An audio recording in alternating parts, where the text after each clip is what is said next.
ओम शांति।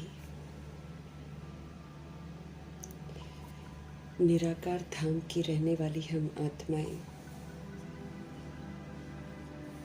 निराकार परमपिता परमात्मा की संतान को परमपिता परमात्मा का फरमान है कि निराकार स्थिति में स्थित होकर सतोगुणी और सतयुगी पाठ बजाओ।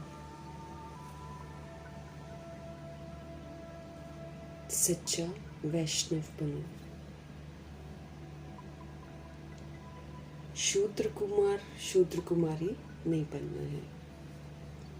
अपने पर सारा दिन कड़ी नजर रखते हुए हम आत्माएं अपना भला करें, ये समझ कल्याणकारी शिव पिता परमात्मा हम आत्माओं को रोज देते हैं। हमें खुद का भला खुद ही करना है। ऐसे हम आत्माओं के हित में सोचने वाले शिव पिता परमात्मा जी का तहे दिल से धन्यवाद करेंगे और अपने हित में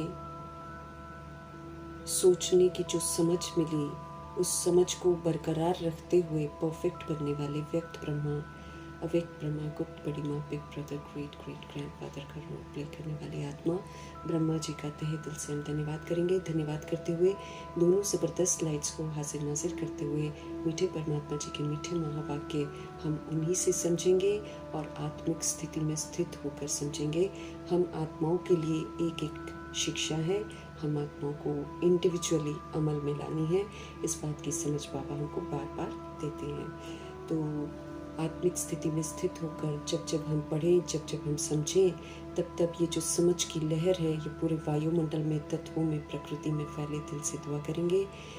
जब हम पढ़ें तब इसकी समझ की लहर जो है सभी रूहों तक पहुँचे जो यूनिवर्स में मौजूद हैं, उन आत्माओं तक ज़रूर पहुँचे जो वृद्ध शरीरों में है। उन आत्माओं का बुद्धि का योग अब देहधारियों से, रिश्तों से हट जाए और परमपिता परमात्मा जी के साथ लग जाए। जो हम आत्माओं के साथ नकारात्मकता से कनेक्टेड हैं, जो हम आत्माओं के साथ लौकिक में कनेक्टेड हैं, उन तमाम आत्माओं का बुद्धि का योग भी हम आत्माओं से हट जाए, परमपिता परमात्मा जी के साथ लग जाएं। फिर उन रूहों तक प्रभु जी की समझ पहुँचे जो रोज शरीर छोड़ रही हैं, अचानक छोड़ रही हैं या फिर छुड़वाया जा रहा है। ऐसी अशांत रूहें जो वायुमंडल में घूम रही हैं, ऐसी रूहों तक प्रभु जी की समझ पहुँचे। फिर जो उनसे संबंधित लोग हैं, जो रिश्ते हैं, जो दर्द में रो रहे हैं और परेशान हो रहे हैं, ऐसी रूहों तक भी प्रभु जी की ज़रूर समझ पहुँचे। जो आत्माएं घर में प्रवेश कर गई हैं, उन आत्माओं तक प्रभु जी की समझ पहुँचे और मीठे बाबा की मीठी मुरली की समझ उन आत्माओं तक पहुँचे जो हॉस्पिटलों में पीड़ित हैं, घरों में पीड़ित अवस्था में हैं, प्राकृतिक आपदाओं के शिकार हैं और या फिर दैहिक हिंसाओं के शिकार हैं, माया के प्रकोप के कारण अलबेली हो गई हैं या फिर तंत्र मंत्र के कारण अलबेली हो गई हैं, वहाँ मार्ग में चली गई हैं या फिर जाने की तैयारी कर रही हैं। सभी रूहों तक प्रभु जी की समझ पहुँचे। कुमार कुमारियों के शरीर में जो आत्माएं हैं, जो छोटे शरीरों में आत्माएं हैं, उन तक प्रभु जी की समझ पहुँचे। और अपनी संस्था बनाकर जो बैठे हैं, भिन्न भिन्न वर्गों में, भिन्न भिन्न मठ पंथों में, धर्मों में बटी हुई, भिन्न भिन्न सत्ताओं में बटी हुई जितनी भी सोल्स हैं, सभी सोल्स तक प्रभु जी की समझ पहुँचे। हर आत्मा अपने स्वधर्म में वापस लौटे। दिल से दुआ करेंगे। मीठे परमात्मा की मीठी मुरली की समझ जो है उन आत्माओं तक पहुँचे जो वैश्याएं बन गई हैं, गणिकाएं बन गई हैं और जो रूहें उनसे ऐसे धंधे करवाती हैं, उन रूहों तक प्रभु जी की समझ पहुँचे। यादव, गौरव, यवन बन गई जो आत्माएं हैं, उन तक प्रभु जी की समझ पहुँचे। भूत प्रेत आत्मा जो बन गई हैं, भटक रही हैं रूहें, उन रूहों तक प्रभु जी की समझ पहुँचे। तंत्र मंत्र, रिद्धि सिद्धियाँ जो कर रही हैं, उन तक प्रभु जी की समझ पहुँचे। और जो बिल्कुल ही जानवर से बदतर हो गए हैं, अंग तस्करियाँ कर रहे हैं, ह्यूमन फ्लैश, एनिमल फ्लैश खा भी रहे हैं और उसके धंधे भी कर रहे हैं, उसके आड़ में कितना पैसा भी कमा रहे हैं, सारी रूहों तक प्रभु जी की समझ पहुँचे। हर आत्मा जो है काम, क्रोध, लोभ, अहंकार से मुक्त हो जाए, देहाभिमान से मुक्त हो जाए। दिल से दुआ करेंगे। फिर तमाम जेलें जो दुनिया में हैं, उन सारी जेलों में जो बंद कैदी हैं और दुर्दशा में है, ऐसी रूहों तक भी प्रभु जी की समझ पहुँचे। और जो रूहें उनको देखती हैं या दुर्दशा करती हैं, उन सभी रूहों तक भी प्रभु जी की समझ पहुँचे। और फिर बाबा की समझ साहूकारों तक पहुँचे जो अपने पैसे के नशे में हैं, उन रूहों तक भी प्रभु जी की समझ पहुँचे ताकि उनका बुद्धि का योग भी सत्य के साथ जुड़े और ये जो फिल्म इंडस्ट्री की रूहें हैं, इन रूहों तक भी प्रभु जी की समझ पहुँचे, क्योंकि ये यूथ को बिगाड़ने के लिए और आम पब्लिक जितनी भी है सबको काम विकार में उलझाने के लिए बहुत निमित्त बनती हैं, देह अभिमान में फंसाती हैं। ऐसी रूहों तक भी प्रभु जी की समझ पहुँचे, इनको भी देह अभिमान से वैराग आ जाए और फिल्म बनने की प्रथा ही समाप्त हो जाए। अंडरवर्ल्ड डॉन्स, आतंकवादी, ये भी अपने अपने ग्रुप बनाकर अपनी अपनी धुन में जी रहे हैं और इन रूहों तक भी प्रभु जी की समझ पहुँचे। उन रूहों तक प्रभु जी की समझ पहुँचे जो तरह तरह के नशों में धुत हैं आजकल, वो सारी नशे उतर जाएं और ईश्वरीय नशा सबको चढ़ जाए। ये दिल से दुआ करेंगे और उन स्थानों तक, उन लोगों तक प्रभु जी के महावाक्यों की ताकत पहुँचे जो जहाँ तक कभी पहुँची ही नहीं है, और अगर पहुँचती है तो आत्माएं सुनने को ही तैयार नहीं है। और अपने लिए भी दुआ करेंगे कि एक एक शब्द जो बाबा हमको बोलते हैं वो हम आत्माओं के चित्त पर बैठे और हम आत्माएं सारा दिन वो होमवर्क पूरा करें, अपने आप को बेदाग बनाएं। ये दिल से हम सब दुआ करेंगे। दुआ करते हुए देखते हैं आज हमारे परमपिता परमात्मा हम आत्माओं को किस विधि से बेदाग बना रहे हैं। मीठे मीठे बाबा बोले, मीठे बच्चे इस पुरानी दुनिया और देहधारियों से दिल मत लगाओ, क्योंकि दिल लगाएंगे और सब मरमरा जाएंगे, फिर हम दुखी होंगे। इसलिए बाबा हमको पहले से ही छुड़ा रहे हैं कि जो तुमने किसी के शरीर छोड़ने के बाद दुखी होना है, उससे पहले ही तुम डिटैच हो जाओ। तुम ये समझ लो कि जो रूह है वो नहीं मरती है, जिससे हम बात करते हैं, जिसको हम रिश्ता समझते हैं अपना, जिसके साथ हम जीते हैं, वो रूह जो है उसका रोल चेंज हो जाता है, वो मरती नहीं है। जो बॉडी है जो हम आत्माएं बनाते हैं और विकार में जाकर बनाते हैं, ये तो जड़ है, ये ख़त्म हो जाती है, ये विनाश होती है। इसको बहुत अच्छे से हम आत्माएं अपनी बुद्धि में रख लें और फिर बाकी किसी पर अधिकार हम ना जमाएं, क्योंकि हम सारी रूहें हैं, हम सिर्फ महज एक खेल खेल रही हैं यहाँ पर, और हमने छोड़ना है शरीर, सभी ने छोड़ना है और कभी भी छोड़ना है, और समाप्ति का समय आ गया है। इसलिए मीठे मीठे परमपिता परमात्मा हम आत्माओं को बार बार भिन्न भिन्न विधियों से डिटैच होने की समझ देते हैं, नहीं तो हम दुखी होंगे, परेशान होंगे। वो हमें समझ देते हैं कि ये जो मेरा मेरा हम करते हैं या तेरा तेरा करते हैं, या फिर जो दैहिक मेरा तेरा करते हैं, और जो हम तरह तरह से मान शान की प्राप्ति का जो चाहना रखते हैं, ये सारा का सारा विकार है। इसकी घनी सजाएं मिलनी है। इसलिए हम पहले ही सारे मेरे को प्रभु समर्पण कर दें। वाकई हमारा कुछ भी नहीं है, रूह का कुछ भी नहीं है। इस बात को बार बार अपने आप को समझा कर पक्का कराना है, क्योंकि रूह जल्दी मानती नहीं है ये बात, क्योंकि 63 जन्मों का देह अभिमान बड़ा कूट कूट के अंदर घुस जाता है। इसलिए देह अभिमान के कारण वो ये तो बोल ही नहीं पाती है कि मेरा कुछ नहीं है। जैसे डबल विदेशी तो बहुत अच्छा पुरुषार्थ करते हैं कि हर चीज़ को वो लोग तेरा कर देते हैं, कि पेन पेंसिल तक वो नहीं छोड़ते, उसको भी बोल देते हैं कि ये बाबा का है। बाकी घर तो वो बाबा के नाम कर ही देते हैं और बाकी संबंध भी बाबा के नाम कर देते हैं, लेकिन छोटी छोटी चीज़ों का भी बड़ा ध्यान रखते हैं कि ये चीज़ भी बाबा की, वो चीज़ भी। कभी भी उनके जहन में ये नहीं आता है कि हमने खरीदा है, हमने बनाया है, हमारा है। एक बार बाबा से वो लोग समझ लेते हैं तो फिर उसी समझ के प्रमाण चलते। तो हमें भी वही चीज़ करनी है, क्योंकि हमसे हर एक चीज़ छीन ली जाएगी, और जब छीनी जाएगी तो फिर हमको दुख लगेगा।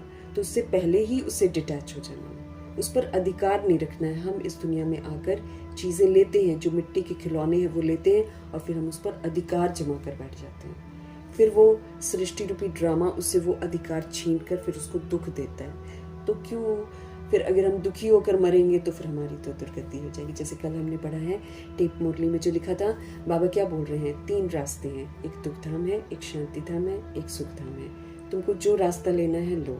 अगर तुमको दुख धाम पसंद आता है और तुम दुख धाम के पीछे रहते हो संगम युग में, तो फिर तुम वापस घर जाओगे और दुख धाम में ही आओगे। और फिर अगर तुम सुखधाम के लिए करते हो तो फिर पुरुषार्थ अगर तुम्हारा जीवन मुक्ति का है तो तुम सुखधाम में आओगे। और जो रूहें बस ये कहती हैं कि हमको मुक्ति मिल जाए, मुक्ति मिल जाए, फिर वो बहुत समय तक मुक्ति में ही रहती हैं और फिर मच्छरों की तरह आती हैं, फिर मच्छरों की तरह चली जाती। तो हमारे पास 3 ऑप्शंस खुले पड़े हैं।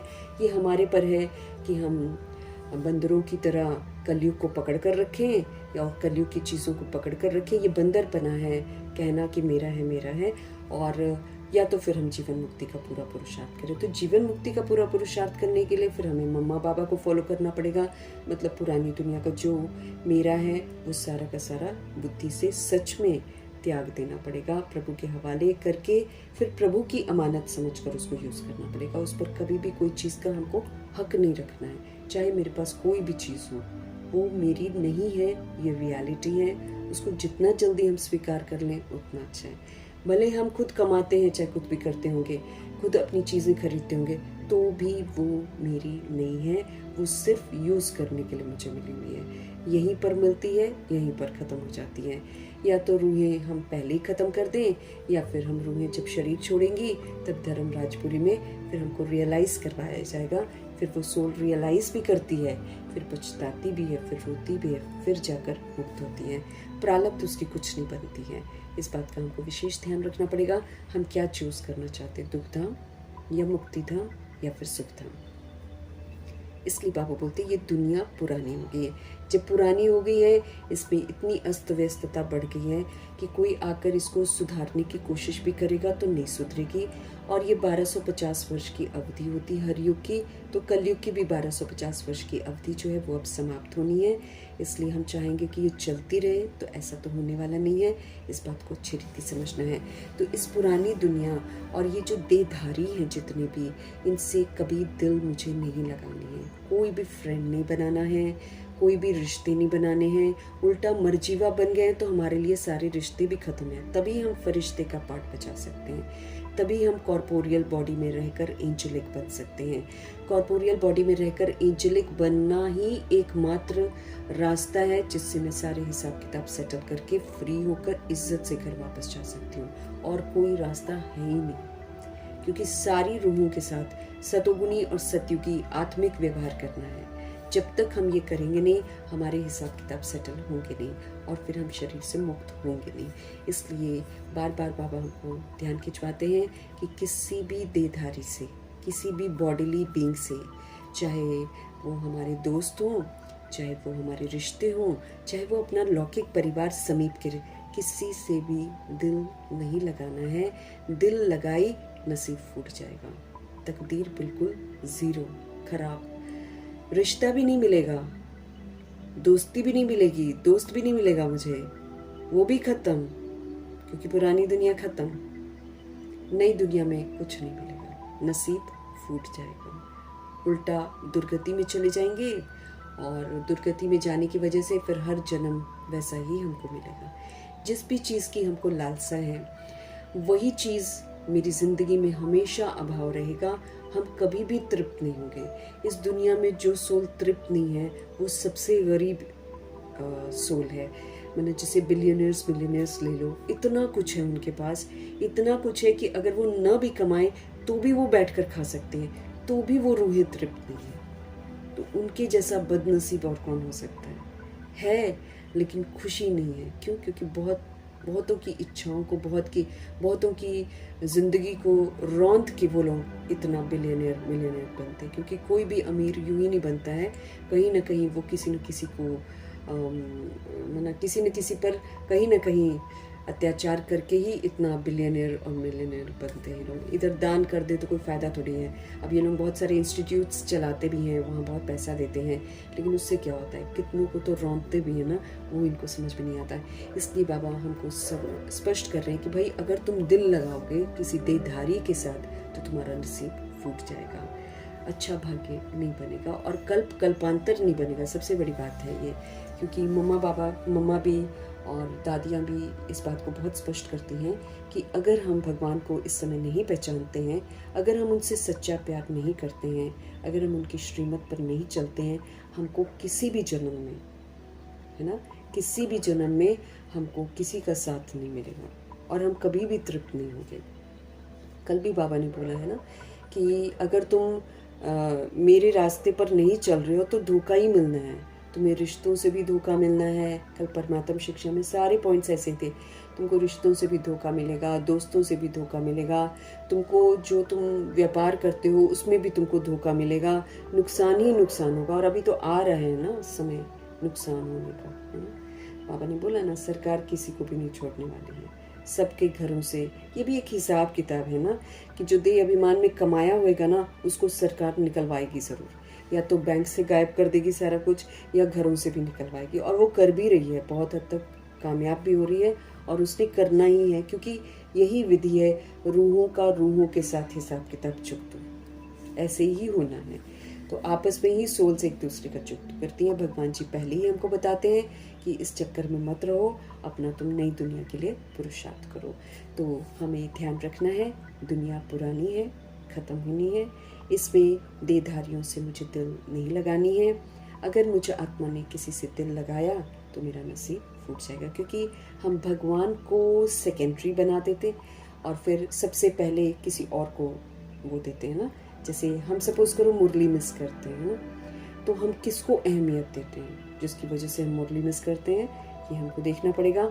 या फिर कोई भी जो भी चीज़ बाबा कहते हैं वो हम नहीं करते, क्यों नहीं करते, कौन ले रहा है मेरा वो समय, वो चीज़ जो है ना, उसी का अभाव हमारी ज़िंदगी में सदा रहेगा और उसी का दुख जो है वो हम अनुभव करेंगे। प्रैक्टिकल है एकदम, भगवान बिल्कुल ओपनली स्पष्ट करके सारी बातें समझा रहे हैं।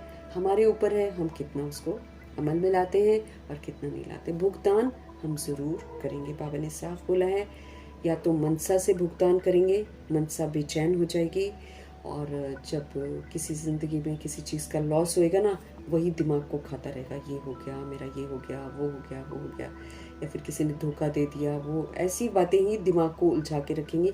ये है हमारी मनसा की सज़ा ये। और फिर बाकी जो है वो हमारे शरीर का कर्म भोग, वो शरीर भी जो हमारे कष्ट अभी होंगे, जो दवाइयाँ हमको काम नहीं करेंगी, वो सारा कुछ अभी होना है सभी के साथ।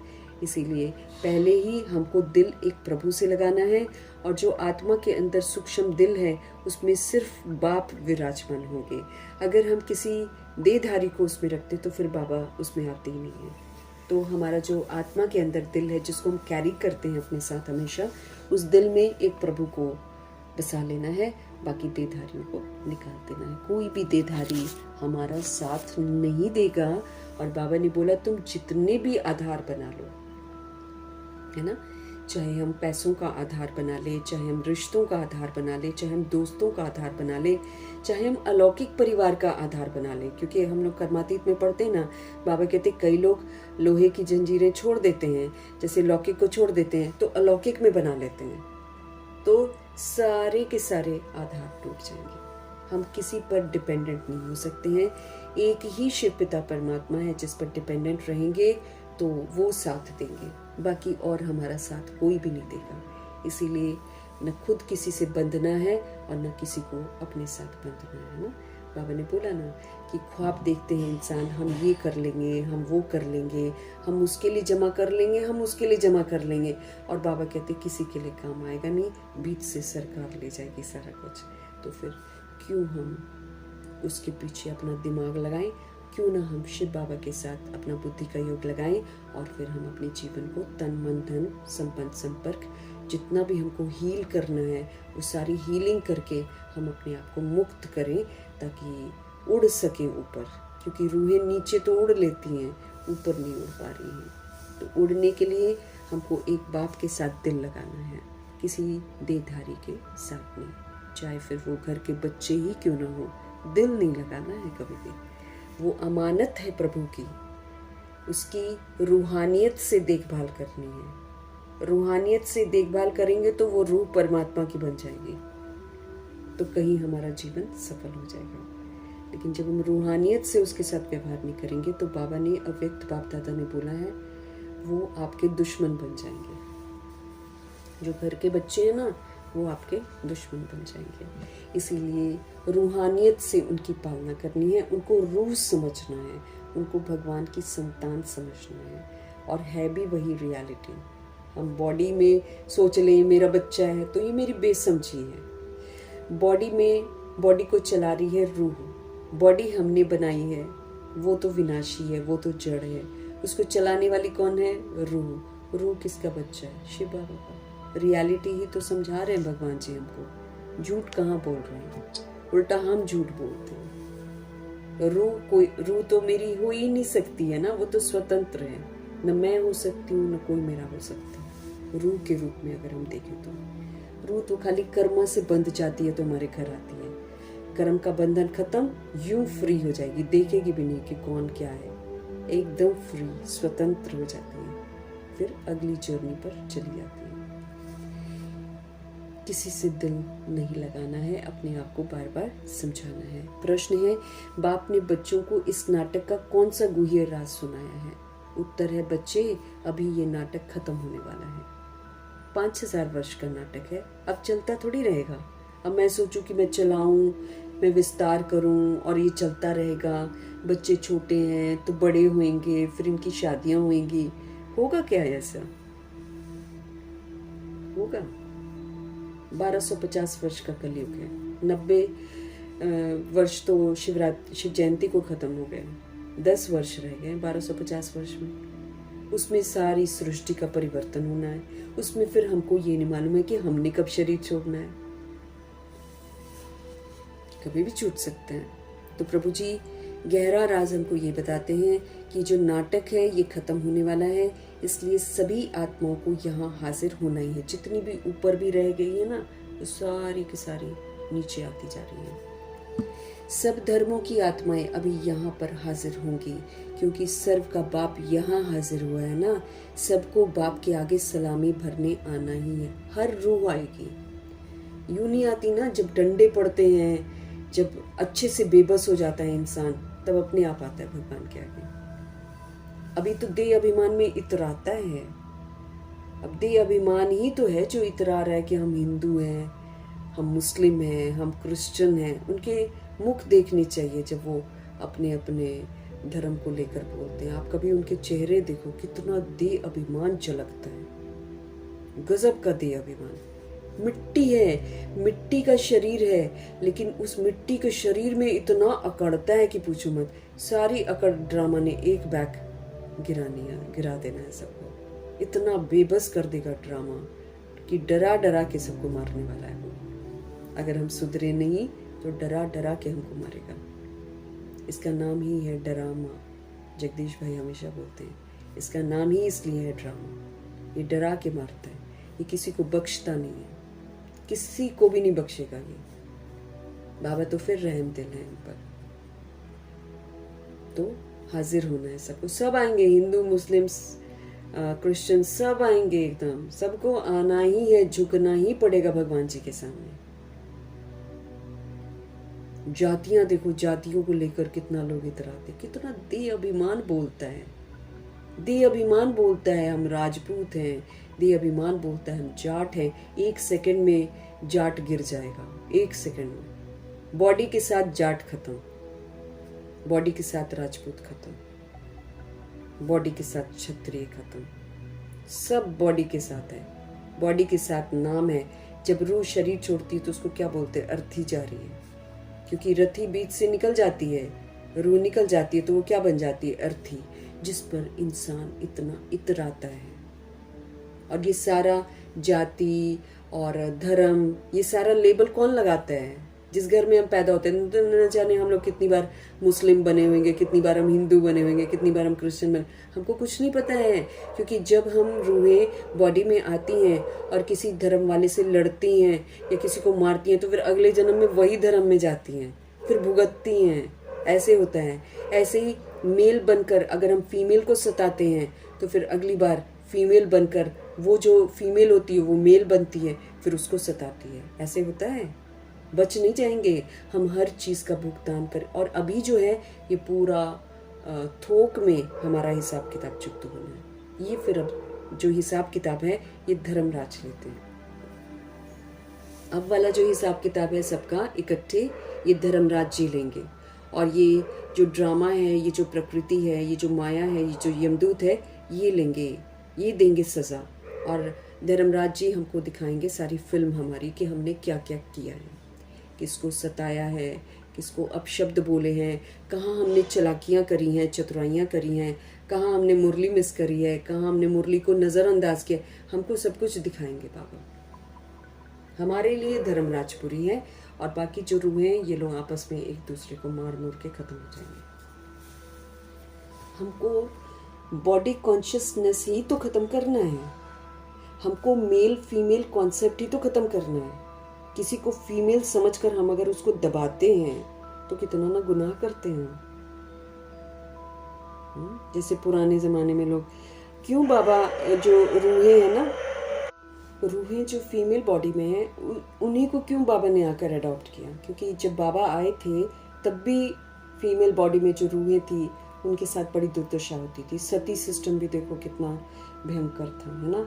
बंदा मर जाएगा तो बंदी को बैठना है जीवित, और जो मरा हुआ बंदा है उसकी बॉडी को लेकर उसको जला दिया जाता था जीवित को। हाँ, और जब बंदी मरेगी तो बंदा जाकर दूसरी शादी कर लेगा। अजीब अत्याचार थे, है ना। और अभी भी बाबा कहते हैं कि अभी भी जो देह अभिमान है कईयों में कूट कूट के भरा होता है, तो फिर लोग अत्याचार करते हैं, मारते हैं, है ना। तभी देखो अब इस आखिरी जन्म में देखो मोस्ट ऑफ द केसेस आप देखोगे फीमेल बॉडी में जो सोल होती है, अभी भी मेल हरकतें छोड़ते नहीं है, लेकिन फीमेल बॉडी में जो सोल्स होती है ना वो आजकल देखो मेल्स को मार रही हैं।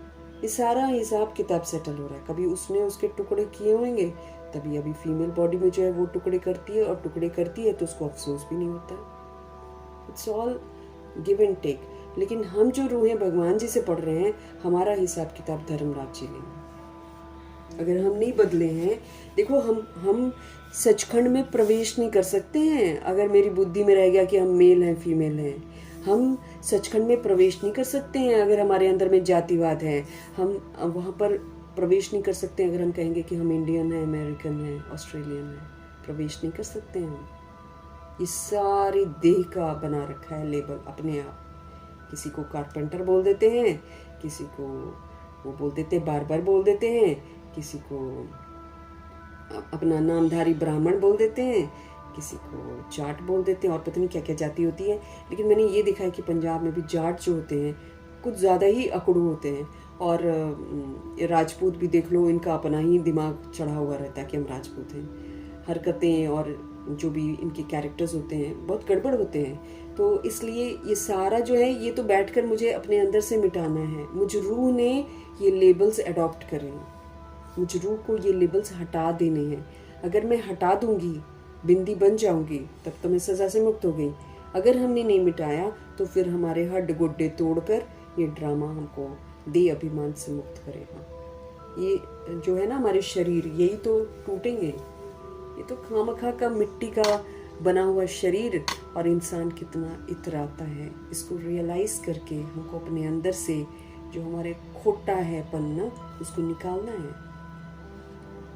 एकदम निकालना है। ज्योति बिंदु हूं मैं कभी मेल बॉडी लेती हूँ, कभी मैं फीमेल बॉडी लेती हूँ, क्योंकि हम लोग हरकतें ही पापों की करते हैं ना, तो फिर हम बॉडीज को चेंज करते हैं और फिर भुगतते हैं। 2 बॉडीज मेल, 2 बॉडीज फीमेल, ऐसे करके हमने 63 जन्म जो है ना देह अभिमान वाले लिए हुए। इसलिए अब हमको ये बॉडी का जो लेबल है उसको बुद्धि से समझकर हटाना है। जब तक मैं अपना जीवन परिवर्तन नहीं करूंगी, जब तक मैं जीवन मुक्त अवस्था में जीऊंगी नहीं, तो भाई हमको डंडे तो पड़ेंगे ही पड़ेंगे। ये तो विधि है पापों से मुक्त होने की। तो प्रभु जी हमको समझ दे रहे हैं, सब आकर सलामी देंगे। जब अकड़ टूटती है तो हर आत्मा भगवान के पास आती है, फिर माफिया मांगती, माफी मिलेगी नहीं फिर हमको। अगर हमने जीते जी इस कॉन्सेप्ट को अपनी बुद्धि से हटाया नहीं, तब तक तो हमको तो डंडे ही पड़ेंगे ना। सब कुछ हमसे छीन लिया जाएगा। जितना हम मेरा मेरा करते हैं ना, मेरा बच्चा, मेरा घर, मेरा पैसा, मैंने कमाया, मैं ये करती हूँ, मैं ये करता हूँ, ये वाला बहुत घना कॉन्सेप्ट अंदर घुसा हुआ है। ये जितना मैं है, जितना मेरा मेरा है, ये सारा का सारा विकार है। इसी की सजा हमको मिलनी है, और यही खत्म करने के लिए बाबा हमको बोलते हैं, सबको बाप के आगे सलामी भरने आना ही है। सब धर्म की आत्माएं मन मना भव का मंत्र लेकर आएंगी, क्योंकि जब खाना नहीं मिलेगा, पानी नहीं मिलेगा, बॉम्ब गिरेंगे, मार काट होगी, चारों तरफ अस्त व्यस्तता होगी, तत्व एकदम अजीब तरह का हमला करेंगे, एक्सट्रीम गर्मी, एसी चलेगा नहीं, कूलर चलेगा नहीं, कुछ नहीं होगा, और कहीं पर एक्सट्रीम ठंड होएगी, कहीं पर एक्सट्रीम बारिश होएगी। इस तरह का माहौल होगा। सारे डैम फट जाएंगे, सारे लोग भागेंगे बाहर, एक तन का कपड़ा होगा, बाबा ने बोला है। एक बुक है ऐसा भी होना है करके, बाबा के महावाक्य है, उसमें लिखे हुए हैं। उसमें लिखा हुआ है एक तन का कपड़ा होगा, बस उसी में भागेंगे। नहीं, वी नीड टू सी ना what is happening in the world. अगर हम वर्ल्ड में भी देखेंगे, अब जैसे दिल्ली में जो घर जले थे 4-5 फ्लोर, क्या लेकर वो लोग भागे? अपनी जान को बनी भाग गए बाहर।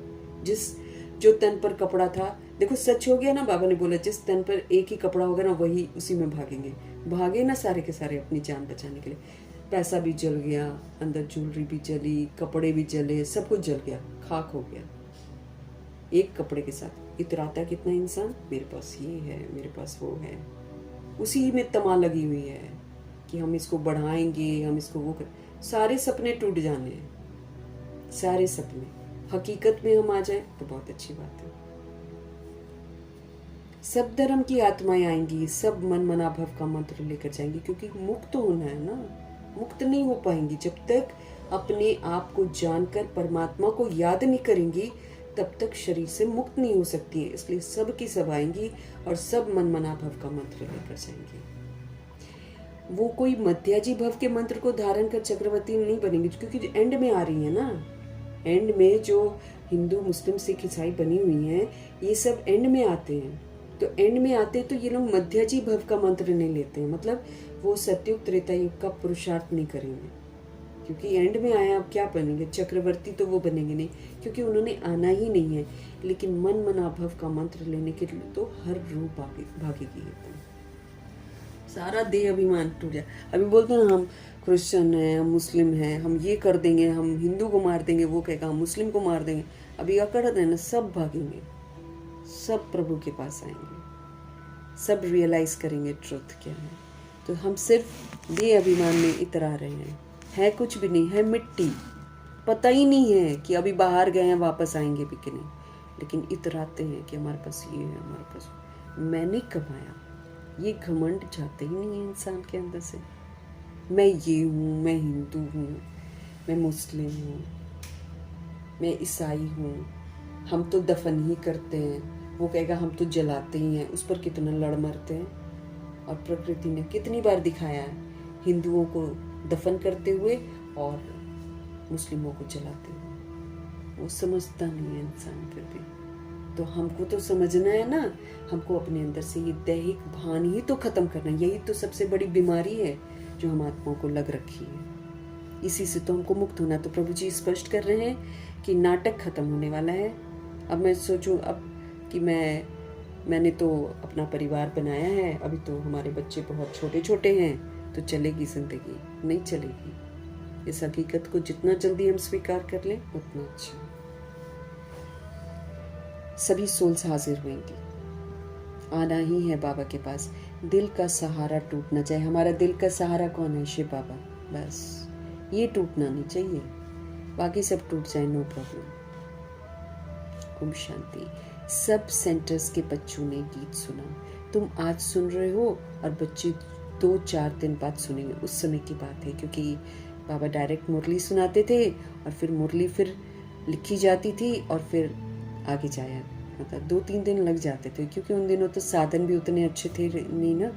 2-3 दिन बाद मुरली सुनते थे। आज देखो क्या है कि आज जो मुरली वहाँ पर बाबा के आदेश के प्रमाण निकलती है, हालांकि रिवाइज हो रही हैं, लेकिन फिर भी जो भी बाबा का हुक्म है वो वहाँ से आती है। और देखो हम लोग को रात को मिल जाती है, हम सुबह को बाबा से पढ़ लेते हैं। ये आखिरी का समय है ना, इसलिए तेज गति से सारी सेवाएं हो रही हैं। तुम आज सुन रहे हो, दादियों को बोल रहे हैं, और बच्चे 2-4 दिन बाद सुनेंगे। अगर पुरानी दुनिया पुराने शरीर से दिल लगाएंगे तो हमारी तकदीर फूट जाएगी, क्योंकि ये शरीर इस पुरानी दुनिया का है। तो अगर देह अभिमानी बनेंगे तो इतनी तकदीर जो बन रही है वो टूट पड़ेगी। अगर हम देह का अभिमान फिर मेरे में आ जाए, मतलब किसी चीज को मेरा कहना मतलब देह का अभिमान। अब सोचने वाली बात है ना, रूह ऊपर से बिंदी आई है, यहाँ की चीज को बोलती है मेरी है, मेरी है, तो देह का अभिमान है ना। देह के अभिमान में आकर बोलती है, लेकिन जब वो रियलाइज कर लेती है ना कि मैं एक रूह हूँ, तो फिर नहीं बोलेगी वो। जैसे ब्रह्मा जी ने सब कुछ दे दिया, फिर किसी चीज़ को नहीं कहा कि ये मेरा है, क्योंकि उन्होंने रियलाइज़ कर लिया कि मैं एक रूह हूँ और मेरा एक परमात्मा के सिवाय कोई नहीं है। रियलाइज़ कर लिया उन्होंने। लेकिन अगर हम रियलाइज़ नहीं करते हैं तो बाबा जी कह रहे हैं तकदीर फूट जाएगी, क्योंकि ये शरीर जो है इस पुरानी दुनिया का है। तो अगर देह अभिमानी हम बनेंगे तो इतनी तकदीर जो बाबा बनवा रहे हैं और जो बन रही है वो टूट पड़ेगी। अब बदनसीब से तुम नसीबदार बन रहे हो, इसलिए जितना हो सके एक बाप को ही याद करो। हम सभी बदनसीब बन गए थे, है ना।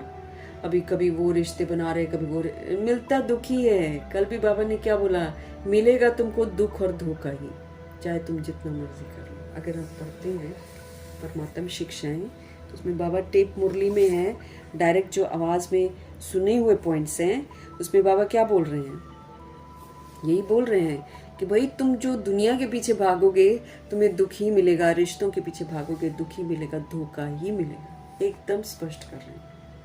अब फिर भी हम भागेंगे तो फिर बाबा कहते हैं आप क्या हो जाओगे, बदनसीब हो जाओगे। बदनसीब तो हम पहले ही हैं, अब बाबा हमको नसीबदार बना रहे हैं। इसलिए जितना हो सके एक बाप को याद करो जो बेहद का वर्षा हमको देते हैं। शिव बाबा हमको बेहद का वर्षा दे रहे हैं। अब देखो क्या होता है ना, बच्चे जब बंदरपना आता है बच्चों में तो वो चीज़ें छोड़ते नहीं हैं, है ना। छोटा बच्चा अगर ले लो खतरनाक चीज़ भी पकड़ लेगा, लेकिन उसको मालूम नहीं है कि ये खतरनाक है, पर छोड़ेगा नहीं, रोना धोना शुरू कर देगा, चिल्लाना शुरू। फिर उसको बाबा कहते कैसे हटाया जाता है, कोई दूसरी चीज़ देकर। अब हम सभी आत्माएं भी दुख धाम को पकड़ कर बैठ गई हैं। दुख मिलता है तो भी नहीं, ये मेरा है, मेरा है, मेरा है, ऐसे करती हैं। और बाबा अब क्या करें, कैसे छुड़ाए हम लोग को। इसलिए बेहद का वर्षा देते हैं सुख का, कि भाई तुम ये लो, मैं तुम्हें जन्नत दे रहा हूँ, तुम जन्नत में चलने की तैयारी करो। लेकिन फिर भी नर्क ही पसंद आता है। नर्क का पैसा अच्छा लगता है, नर्क के रिश्ते अच्छे लगते हैं, नर्क का वायुमंडल अच्छा लगता है, नर्क ही पसंद है। अब बाबा बार बार बोलते हैं भाई तुम सुख का वर्षा ले लो जहाँ पर दुख का नाम निशान मिले। लेकिन कई रूहें यहीं पर बहुत कुछ करना चाहती हैं, बहुत सारी रूहें हैं जो इस बात को समझ नहीं पाती हैं। बाबा कह रहे हैं अब बदनसीब से तुम नसीबदार बन रहे हो, इसलिए जितना हो सके आप एक बाप को याद करो जो बेहद का वर्षा देते हैं। बाप को और वर्षे को याद करो। इस पुरानी दुनिया में बाकी थोड़ा ही समय है, इसमें तुमको पुरुषार्थ करके सर्वगुण संपन्न जरूर बनना है। मेन है कि बुद्धि का योग कलयुग से हटाएंगे तभी तो हम सर्वगुणों से संपन्न बनेंगे, तभी तो हम 16 कला संपूर्ण बेदाग बनेंगे, तभी तो हम संपूर्ण निर्विकारी बनेंगे, तभी तो हम संपूर्ण अहिंसक बनेंगे, तभी तो हम मर्यादा पुरुषोत्तम बनेंगे। इतना सारा तो अपना होमवर्क है। ये है सतयुग में जाने के लिए क्वालिफाई करना। और फिर बाबा को याद करके 63 जन्म जो मैंने मेरे की मुंह की पूंछ जो है बना रखी है, हनुमान की पूंछ देखी थी ना, कितना बड़ा गोला बनाकर ऊपर बैठ गए थे। अब ये 63 जन्मों की मुंह की पूंछ है। मैं मेरा, ये मेरे की पूंछ है जो हमने बना रखी है। इस पूंछ को जलाना है। फिर अपनी जो मैंने लंका बना रखी है, अपनी लंका को मुझे आग लगानी है। योग से हम इसको भस्म कर सकते हैं। इसमें कोई हिंसात्मक नहीं, वो तो चलो एक स्थूल अग्नि दिखाते हैं, लेकिन हमको अहिंसक विधि से सारा कुछ खत्म करना है। तो बाबा हमको समझ दे रहे हैं कि इसलिए जितना हो सके एक बाप को याद करो जो बेहद का वर्षा देते हैं। बाप को और वर्षे को याद करो। इस पुरानी दुनिया में बाकी थोड़ा समय है, इसमें तुमको पुरुषार्थ करना है। फिर बाबा याद दिला रहे हैं सर्व गुणों से संपन्न बनना है, 16 कला संपूर्ण बनना है, संपूर्ण निर्विकारी बनना है। मर्यादाएं, इतनी सारी मर्यादाएं हैं। जो रोज़ की श्रीमत है वो मेरे लिए मर्यादा है, जिसमें सबसे पहली मर्यादा है अपने को आत्मा समझो। शरीर समझने की गलती करनी ही नहीं है, आत्मा समझना है। तो ये आत्मा समझो और इस मर्यादा की लकीर के अंदर रहकर फिर पाठ बजाओ। इसको क्रॉस नहीं करना है, बाबा ने बोला है। तो याद की यात्रा में रहकर मुझे विक्रम विनाश करना है। होमवर्क ही हमारे पास इतना है, टाइम ही उतना मिला हुआ है ताकि हम विक्रम विनाश कर लें, ताकि हम क्वालिफाई कर लें। इस बात को तो समझना पड़ेगा ना हमको। इसमें तुमको पुरुषार्थ करना है। बाबा कहते हैं बहुत हैं जो पवित्र रहते भी हैं, कई घड़ी घड़ी गिर भी पड़ते हैं। अब बाबा को तो दिखाई देता होगा क्योंकि जो 16,108 करोड़ आत्माएं हैं वो प्रभु जी के साथ कनेक्टेड हैं। अब हम संकल्प से भी गिरते हैं, हम संकल्प से भी गिरते हैं, हम बोल से भी गिरते हैं और हम कर्मों से भी गिरते हैं। बोल से कोई अच्छी लग गई या अच्छा लग गया, उसको कुछ वैसे वर्ड्स बोल देना, दैहिक दृष्टि के हो गया काम विकार का आधा हिस्सा। फिर संकल्प में किसी के ख्यालात आ जाना, और फिर कर्मा में अगर हम बैड कर्मा करते हैं, दैहिक कर्मा करते हैं, तो किसी भी तरीके से हमारी तो पवित्रता बहुत ज़बरदस्त है ना। संपूर्ण पवित्रता में बहुत बातें हैं, उनमें से अगर कोई भी खामी है तो हम अपवित्र हैं। अगर हम विस्मृत हो जाते हैं कि मैं एक सोल हूँ, तब भी हम अपवित्र हैं। तो अगर हम महीनता से देखें तो पवित्रता की परिभाषा बहुत गुह्य है। बाबा हमको क्या बोल रहे हैं, बहुत हैं जो पवित्र रहते भी हैं और कई घड़ी घड़ी गिर पड़ते हैं। बाबा कहते हैं तुम्हें बाप के साथ सर्विस में साथी बनना चाहिए। बहुत बड़ी सर्विस है, इतनी सारी दुनिया को पतित से पावन बनाना है, सारी सोल्स को वापस घर जाना है। हमारा घर है पवित्र धाम, बिना पवित्र बने तो कोई भी नहीं जाएगी। इसलिए हमारा पवित्र रहना बहुत जरूरी है, क्योंकि हम पवित्र बनेंगे तो दुनिया पवित्र बनेगी। हम जागृत हो जाएंगे स्मृति स्वरूप तो दुनिया भी जग जाएगी। इसीलिए हमारे को बाबा बोल रहे हैं कि बाबा कहते हैं तुम्हें तो बाप के साथ सर्विस में साथी बनना चाहिए ना। ये तो बहुत बड़ी सर्विस है, इतनी सारी दुनिया को पतित से पावन बनाना है कि नहीं। तो हम पावन बनेंगे तो बाकी की दुनिया को पावन बनाएंगे। ऐसे भी नहीं है कि सब बाप को मदद करेंगे। 16,108 करोड़ बच्चे जो हैं वो बाबा के बनते हैं, लेकिन सब थोड़ी बाबा की मदद करते हैं। मतलब हम मदद भी कैसे करते हैं, हम मदद तब करते हैं जब हम खुद वैसे बनते हैं। जब हम खुद नहीं बनते हैं तो फिर हम मदद भी नहीं करते हैं। तो तुम्हें बाप के साथ सर्विस में साथी बनना चाहिए। बहुत बड़ी सर्विस है, इतनी सारी दुनिया को पतित से पावन हमको बनाना है। और हमको विधि क्या बताई है बाबा ने कि हम पावन बने तो हम दुनिया को पावन बना सकेंगे। हमारे अंदर जितनी प्योरिटी आएगी उतना ही हम दूसरे को बना पाएंगे। ये भी बहुत गंभीरता का विषय है कि मना हमारे ऊपर सारा डिपेंडेंट है। द्वापर युग कलयुग की सोल्स हम लोग पर डिपेंडेंट है। उनको बाबा निर्दोष कहेंगे। निर्दोष तो बाबा हमको भी बोलते हैं, लेकिन समझ मिलने के बाद तो निर्दोष थोड़ी समझते रहेंगे बाबा कि अब तुम्हें समझ दी है तो तुम सुधरो ना। फिर तो मेरे को साथी बनना है बाबा का। तो साथी वही बनते हैं, ये नहीं कि हमने किसी को कोर्स करा दिया, कहीं पर प्रदर्शनी करा दी तो हम बाबा के साथी हैं। नहीं, वो तो बाबा कार्य करा रहे हैं। साथी हम तब होते हैं जब हम पवित्र बनते हैं। जो पवित्र बनता है वो है साथी। तो इतनी सारी दुनिया को पतित से पावन बनाना है। ऐसे भी नहीं है कि सब शिव बाबा की मदद करेंगे। जिन्होंने कल पहले मदद की है, ब्राह्मण कुलभूषण बीके बने हैं, वही समझदार बनेंगे। ब्राह्मण कुलभूषण, जो ब्राह्मण कुल का नाम रोशन करते हैं, सिर्फ वही सोल्स है ना बीके बने हैं। बीके बनना भी तो है। अब हमको ब्रह्मा कुमार ब्रह्मा कुमारी टाइटल मिलता है, लेकिन बनते हम कैसे हैं, जब हम मन वचन कर्म से ब्रह्मचर्य में रहते हैं और जब हम ब्रह्मचारी बनते हैं तब हम बीके हैं। अदरवाइज हम बीके भी नहीं है। नाम के ब्राह्मण तो है ही। यहाँ पर जैसे 5 ग्रुप है ना, तो नाम के ब्राह्मण तो होते हैं। कोई करनी घोर होते हैं, कोई कलेक्शन वाले होते हैं, कोई खाने वाले होते हैं। एक ही तो पुष्करनी ब्राह्मण होते हैं दुनिया में भी। तो वो पुष्करनी ब्राह्मण जो हैं वो है ब्रह्मा जी, सरस्वती जी और दादियाँ। अब हमको उस ग्रुप में आना है, जो ब्रह्मा जी का ग्रुप है उस ग्रुप में आना है। तो उस ग्रुप में आने के लिए फिर हमको ब्रह्मचर्य और ब्रह्मचारी इस पर ध्यान देना है। हमें सोच से भी ब्रह्मचर्य बनना है, बोल से भी ब्रह्मचर्य, कर्म से भी ब्रह्मचर्य बनना है।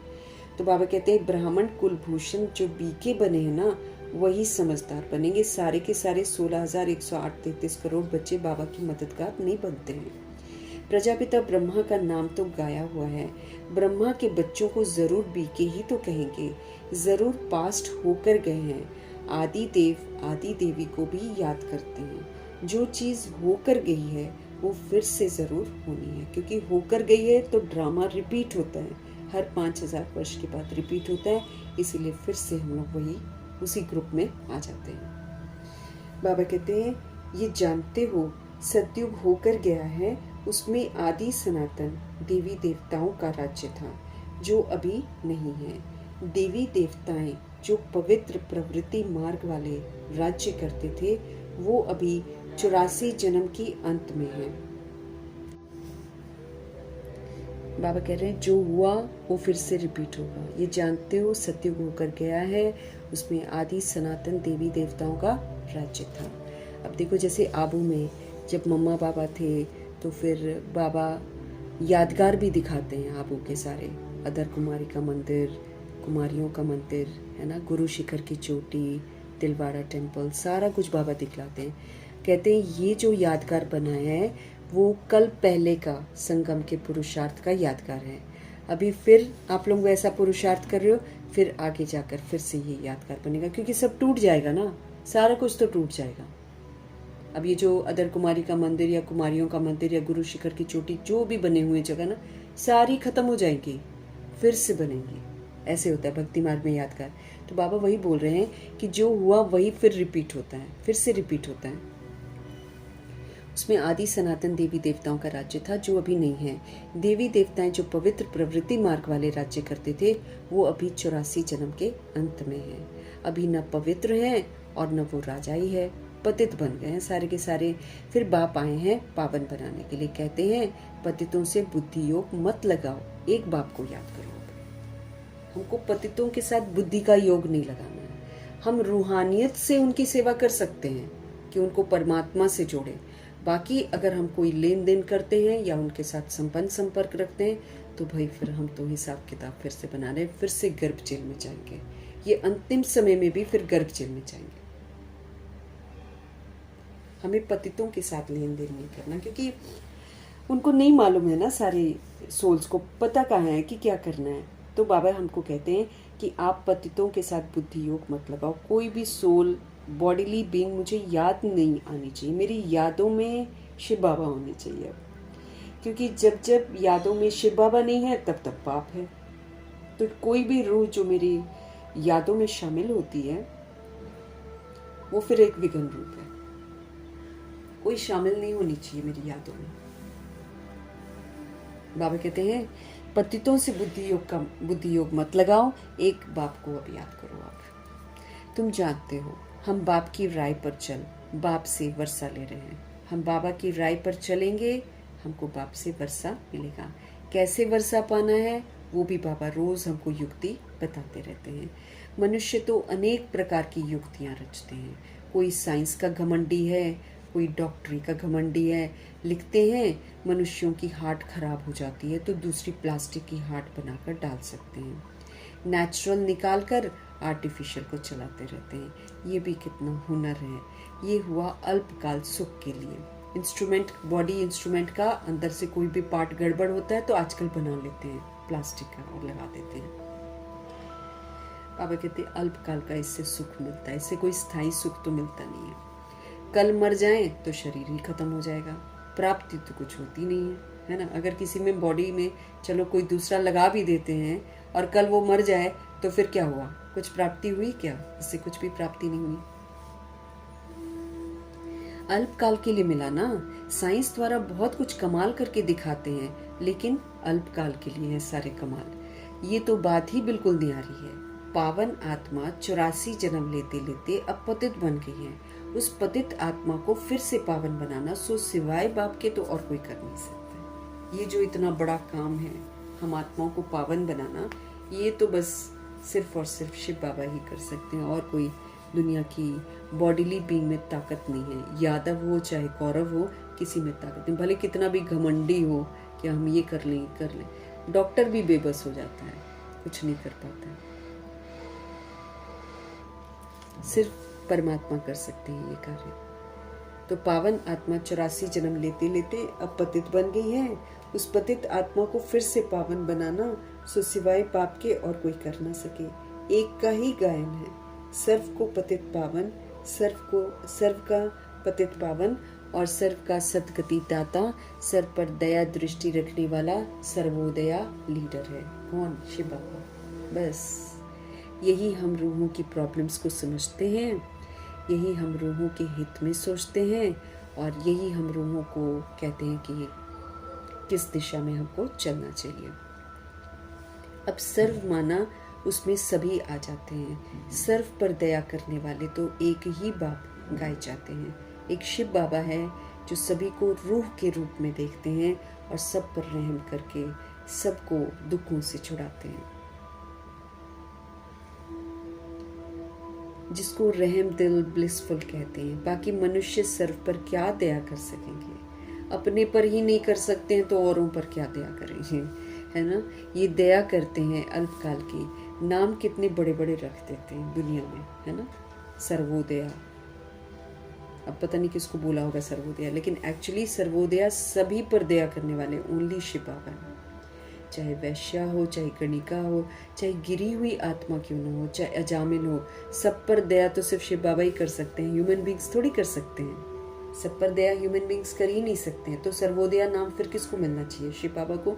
लेकिन यहाँ पर जो स्कूल्स निकले हुए हैं ना, सर्वोदया विद्यालय, कुछ ऐसे से नाम लिखे हुए हैं, वो किसी और को सर्वोदया बोलते हैं।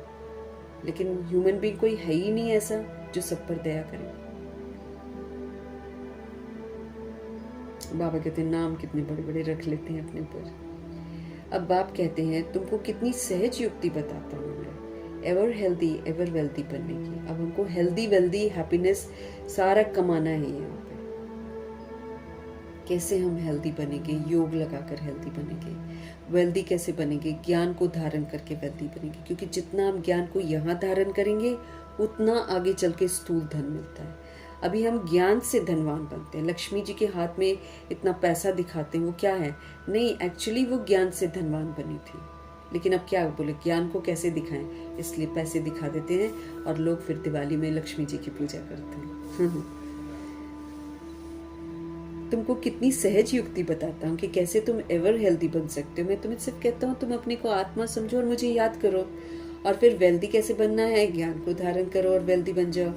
युक्ति बिल्कुल सिंपल है, सिर्फ मुझे याद करो। बाबा कहते हैं क्योंकि तुम मुझे ही तो भूल गए हो, और तुम मुझे भूल कर देखो कैसे क्या बन गए हो। सतयुग में तो तुम सुखी रहते हो, वो तो चलो गिफ्ट मिल गया हमको, अगर हम उसके लायक बनते हैं तो मिलेगा। इस बात को हमको बिल्कुल ध्यान में रखना है। मुरली पढ़ने से मेरे को सुखधाम में जाने की एंट्री नहीं मिलेगी, लेकिन मुरली जो कहती है वो मैं आत्मा करके फिर बहुत काल का जब सबूत दूंगी, सारे पेपरों में ज्ञान रूपी रत्नों से खेलूंगी, गुणों को यूज करूंगी, शक्तियों को यूज करूंगी, प्रभाव मुक्त। जैसे कल हम लोगों ने पढ़ा था ना, ज्ञान की पराकाष्ठा क्या होती है। ज्ञान जिस दिन हमारे अंदर समा जाएगा ना, उस दिन विकराल से विकराल परिस्थिति में कितना भी कोई निंदा करे, बदनाम करे, कुछ में एकदम प्रभाव मुक्त, जैसे ब्रह्मा जी थे। बहुत ऊंची मंजिल है जहां पर हमको पहुंचना है। ऐसे थोड़ी हम विष्णुपुरी में चले जाएंगे। हर बात को समझना है कि हम बीके बन गए और बीके का टाइटल तो मिल गया, लेकिन फिर बीके का टाइटल मुझे सार्थक भी तो करना है। जब तक हम बीके का टाइटल सार्थक नहीं करेंगे, वो टाइटल मेरा नहीं है। बीके का टाइटल सार्थक तब होगा जब हम ब्रह्मा जी के कदम पर कदम रखकर ब्रह्माचारी बनेंगे, तब मिलेगा बीके का टाइटल। मिल सबको जाता है, लेकिन जो उसको सार्थक करता है वो उसका। जैसे स्वमान तो हम सभी को मिलते हैं। अब जैसे बाबा हमको होली हंस कहते हैं, बाबा हमको नूरे रतन कहते हैं, बाबा हमको विश्व कल्याणकारी कहते हैं, बहुत सुंदर सुंदर टाइटल्स देते हैं। लेकिन वो मेरा तब होगा जब मैं उस टाइटल के प्रमाण पाठ बजाऊंगी और उसका सबूत दूंगी। उसके लिए फिर मैं ये नहीं बोलूंगी वो वैसा है, वो वैसा है, वो वैसा है। वो दुनिया तो बाबा कहते बदलने वाली नहीं है। द्वापर युग कलयुग की सोल्स बदलने वाली नहीं है। और ये 16,108.33 करोड़ में भी जो प्रजा है, दास दासी है, वो दास दासी और प्रजा वाला ही पाठ बजाएंगी। तो हम यहाँ भी नहीं देख सकते कि यहाँ पर सब एकदम परफेक्ट वाला व्यवहार होगा। नहीं, सबके संस्कार अलग है। तो इसलिए बाबा बोलते दुनिया नहीं बदलेगी, लोग नहीं बदलेंगे, परिस्थिति नहीं बदलेगी, आपको बदलना है। मुझे बाबा के कहे अनुसार ज्ञान रत्नों से खेलना है, गुणों से खेलना है, शक्तियों से खेलना है, तब जाकर हमारे में परिवर्तन आएगा। तब जाकर हम सुखधाम में। फिर बाबा ने ये भी बोला, जो अपने को आत्मा समझता है और जो आत्मा के स्वधर्म में रहता है और जो देह के सारे लेबल्स चित्त से एकदम समाप्त करके इनोसेंट बन जाता है, वही जाएगा 111 में। ऐसे तो जा ही नहीं सकते हैं। मम्मा बाबा 111 में इसलिए आते हैं क्योंकि उन्होंने देह के सारे लेबल्स मिटा दिए थे। दादियां मिटा कर गई हैं, उनको कुछ नहीं याद रहता था, है ना। अंत में जैसे कोई सामने आए तो गुलजार दादी के पास जाकर बताना पड़ता था, तो भी उनको याद नहीं आता, कुछ नहीं बोलती थी, बोलना ही बंद कर दिया था। हाथ भी किसी को कुछ देना ही बंद कर दिया था। अगर कुछ करवाते भी थे तो वो लोग हाथ को पकड़ के ऊपर करते थे, मतलब दादी कुछ नहीं कर रही है, करवाया जा रहा है, वैसा वाला सिस्टम था। बिल्कुल इनोसेंट में चली गई थी ना, सबको पहचानना बंद कर दिया था उन्होंने। ऐसे हमको बनना है शरीर छोड़ने से पहले। कुछ भी मुझे याद ना आए सिवाय शिव बाबा के। उन्होंने तो अपने पूरे होमवर्क कर लिए हैं, पूरा होमवर्क कंप्लीट करके इज्जत से गए वो लोग घर वापस। मतलब घर वापस तो नहीं गए सूक्ष्म वतन में, अब घर वापस वो लोग उड़ जाएंगे। वेटिंग किसके लिए हो रही है? हम लोग में से कौन निकलता है? हम जो बाकी बच गए हैं इस दुनिया में, उन 16,108-33 करोड़ आत्माओं में से जो बच गए हैं, उसमें से कौन उड़ेगा? उसके लिए रुके हुए हैं वो लोग बस। और वो 1 सेकंड का इशारा मिलेगा, उसमें जो फ्री हो गई होगी सोल वो उड़ जाएगी। उसके लिए हमको कर्मातीत बनना है, उसके लिए ऐसे थे ब्रह्मा बाप हमको बनना है, उसके लिए कर्म योगी फरिश्ता हमको बनना है, उसके लिए संपूर्ण पवित्रता की पवित्रता हमको धारण करनी है। अब बताओ, इतने होने के बाद हम कह सकते हैं कि हम क्या करें, हमारे पास टाइम नहीं है, नहीं हम खाली कैसे बैठे? बहुत सारी रूहें ऐसे ही बोलती हैं ना कि हम खाली क्या करेंगे, फिर घर में कैसे चलेगा, कैसे चलेगा? फिर देखो,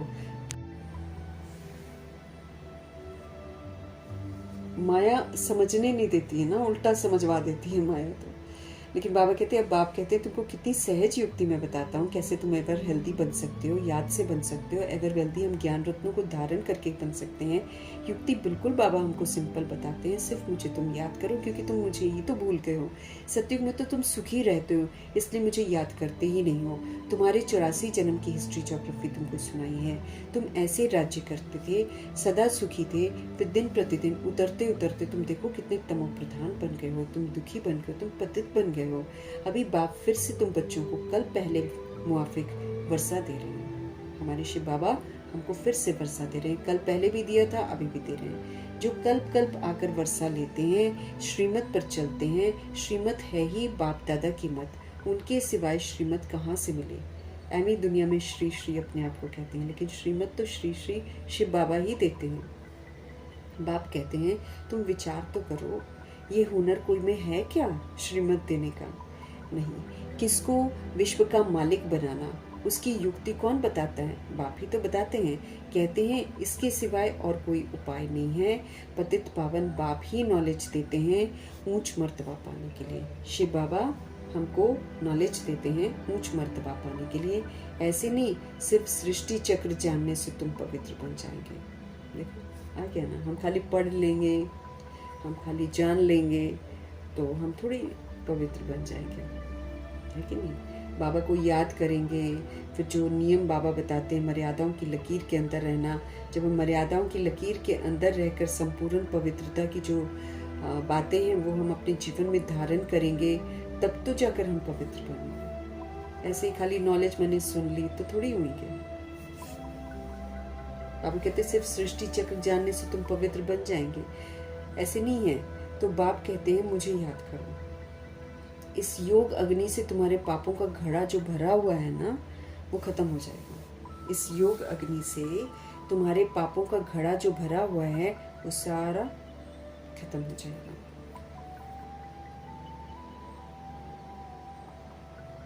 हमारे पापों का घड़ा भी तो भरा हुआ है। 63 जन्म हमने पाप ही किए हैं, और अभी भी अगर हम बाबा को याद नहीं करते हैं तो हम पाप ही करते हैं। अगर हम देह के अभिमान में हैं तो हम पाप ही करते हैं। आत्मा का पाठ पक्का नहीं कर रहे हैं तो पाप ही करते हैं, श्रीमत का उल्लंघन कर रहे हैं तो पाप ही करते हैं। अब ये जो पाप है, जो मुरली पढ़ पढ़ के हम कर रहे हैं, इसका एक का 100 गुना, एक का 1000 गुना, एक का लाख गुना दंड एकदम रिकॉर्ड हो रहा है। कईयों को 7-7 सजा मिल जाती है तो वो फ्री हो जाते हैं, कईयों को फिर अब धर्मराजपुरी में सजा मिलेगी, मिलेगी जरूर। अपने को देह समझना और देह समझकर कर्म करना सबसे बड़ा पाप है। फिर देखो चेहरे को देखना, हाँ, चेहरे की आंखों को देखना, किसी की भी देखें, बच्चों की ही देख लें, पाप है। भ्रिकुटी में नहीं देख रहे हैं, पाप कर रहे हैं। आत्मा समझकर पाठ नहीं बजा रहे हैं, आत्मा समझकर खा नहीं रहे हैं, पी नहीं रहे हैं, पाप कर रहे हैं। भगवान का धन्यवाद नहीं करते हैं, पाप कर रहे हैं। बाबा की यादों में नहीं खा रहे हैं, पाप कर रहे हैं। बहुत सारे पाप हो रहे हैं। सब चीजों को भगवान की अमानत नहीं समझ रहे हैं, पाप कर रहे हैं। तन को बाबा के डायरेक्शन के अनुसार नहीं यूज कर रहे हैं, पाप कर रहे हैं। मन को मनमना भक्त नहीं किया, पाप कर रहे हैं। तो सोच लेना है कि एक पाप का 100 गुना, 1000 गुना, लाख गुना, क्योंकि जब तक हमारे में खामियां खत्म नहीं हो रही हैं तो हमारी जो खामी है उसका असर दुनिया पर इतना भयंकर पड़ रहा है कि वो तो और भी ज्यादा गंदा काम कर रहे हैं। हमारे अंदर देह अभिमान खत्म नहीं हो रहा है, हमारे अंदर जातिवाद खत्म नहीं हो रहा है। तो आज देख लो दुनिया में जाति के लिए कैसे लड़ रहे हैं लोग। क्यों हो रहा है? क्योंकि हम लोग में खत्म नहीं हो रहा है।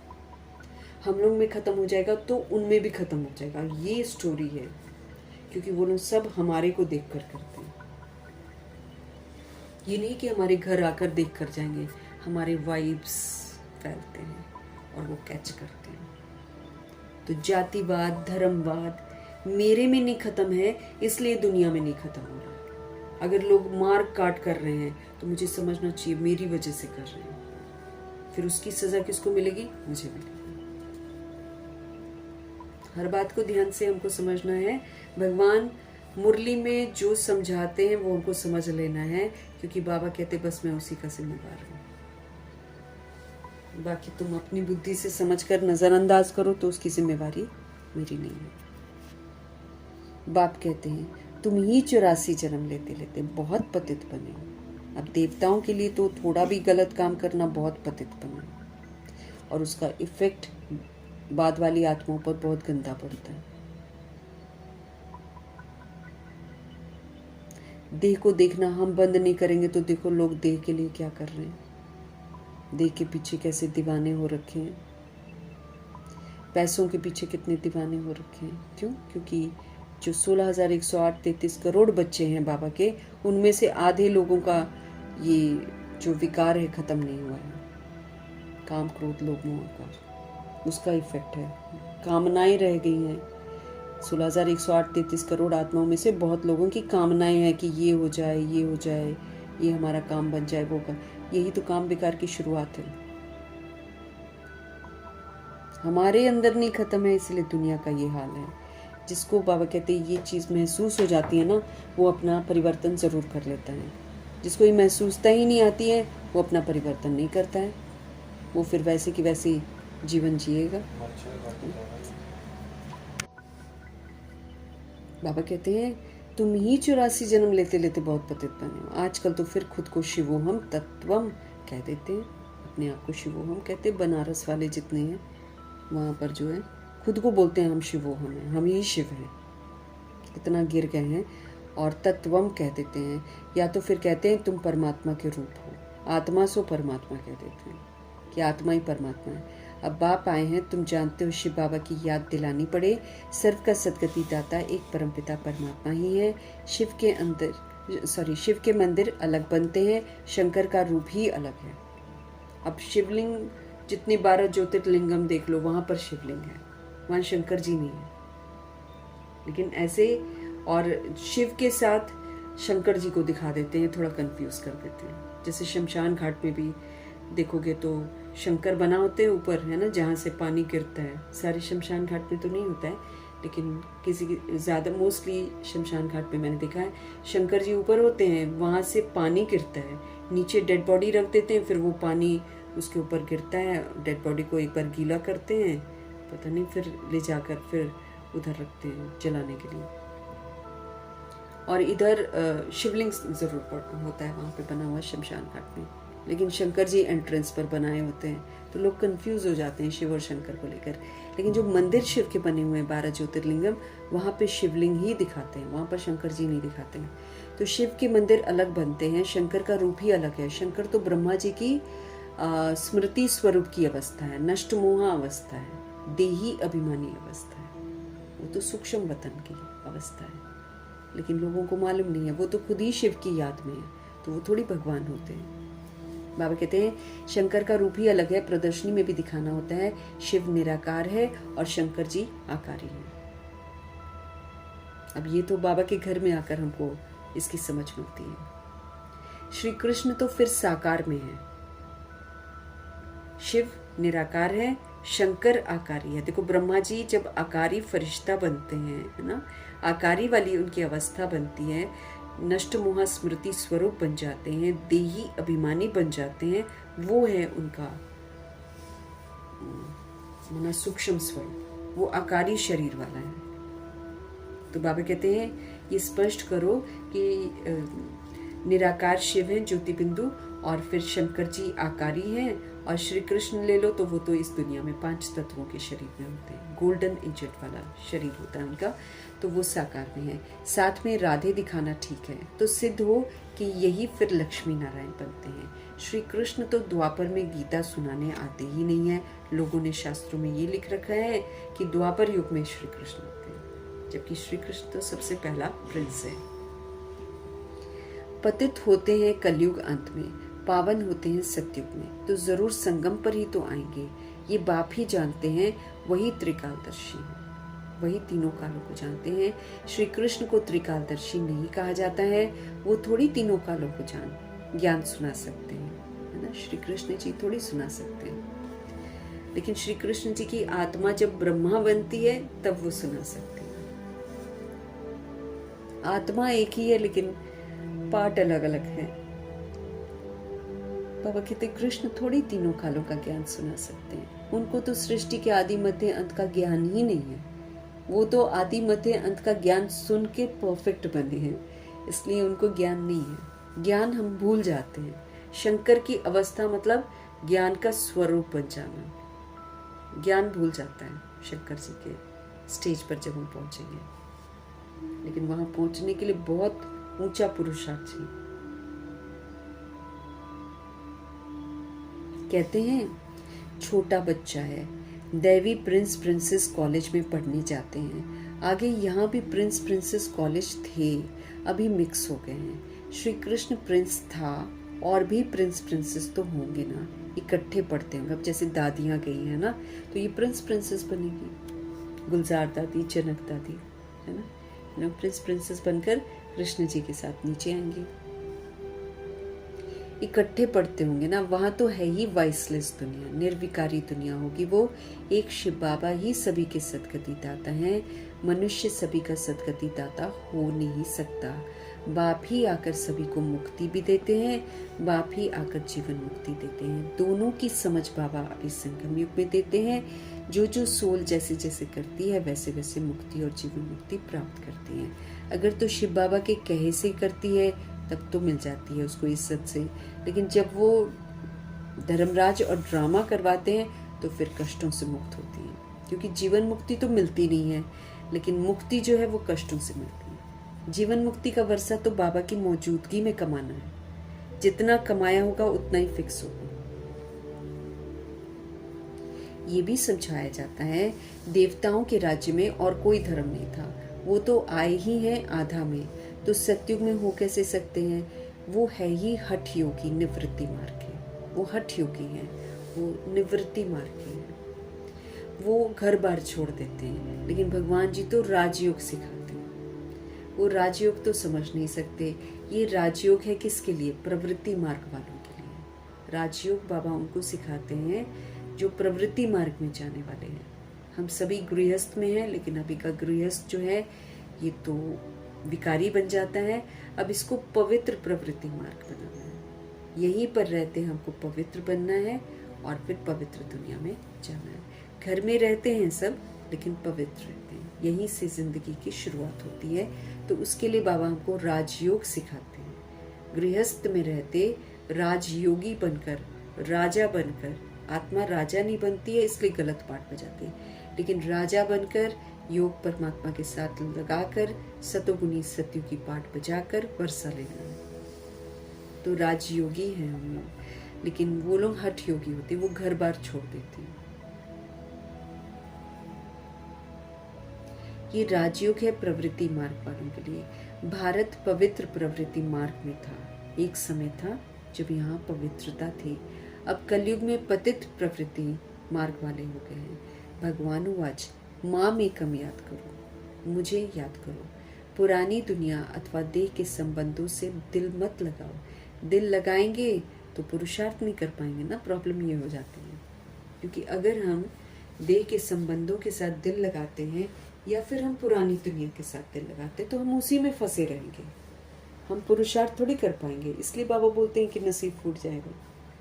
क्योंकि जो करना है, अब करना तो घना करना है, क्योंकि 63 जन्मों के पापों को भी भस्म करना है, फिर अपना संपूर्ण परिवर्तन करके आत्माओं को परिवर्तन करने का कर्तव्य भी करना है, फिर हमको क्वालिफाई भी करना है। तो होमवर्क ही होमवर्क है।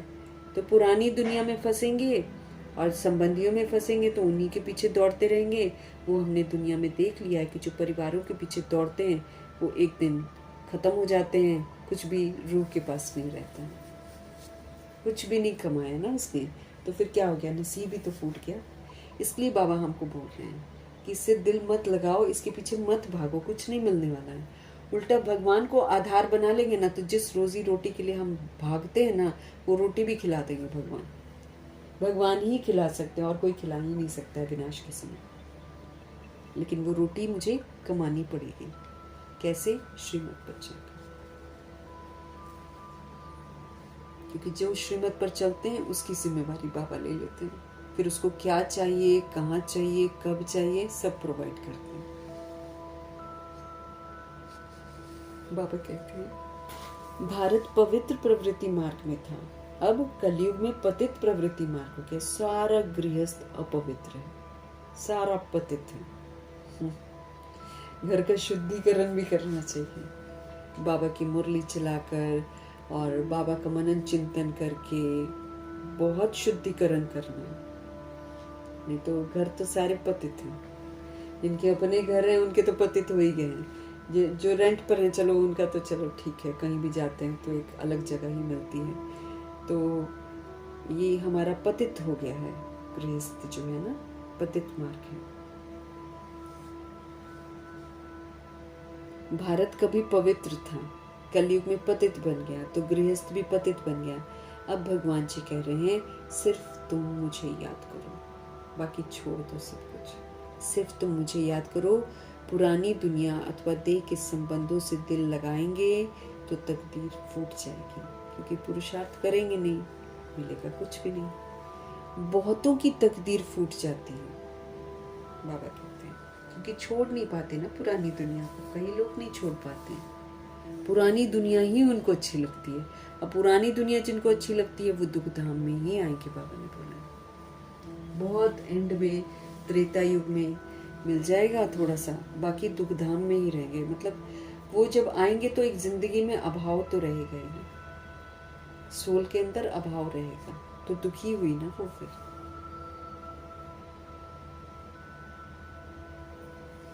बाबा हमको क्या बोल रहे हैं, बहुतों की तकदीर फूट जाती है। कोई अकर्तव्य किया होगा तो पिछाड़ी में वो सब सामने आ जाएगा। हमारे हमने जो भी गलत किया होगा सब आएगा। अगर हमने किसी को आत्मा समझकर उसके साथ आत्मिक व्यवहार नहीं किया होगा, आएगा ना हमारे सामने, रूहें सामने खड़ी हो जाएंगी।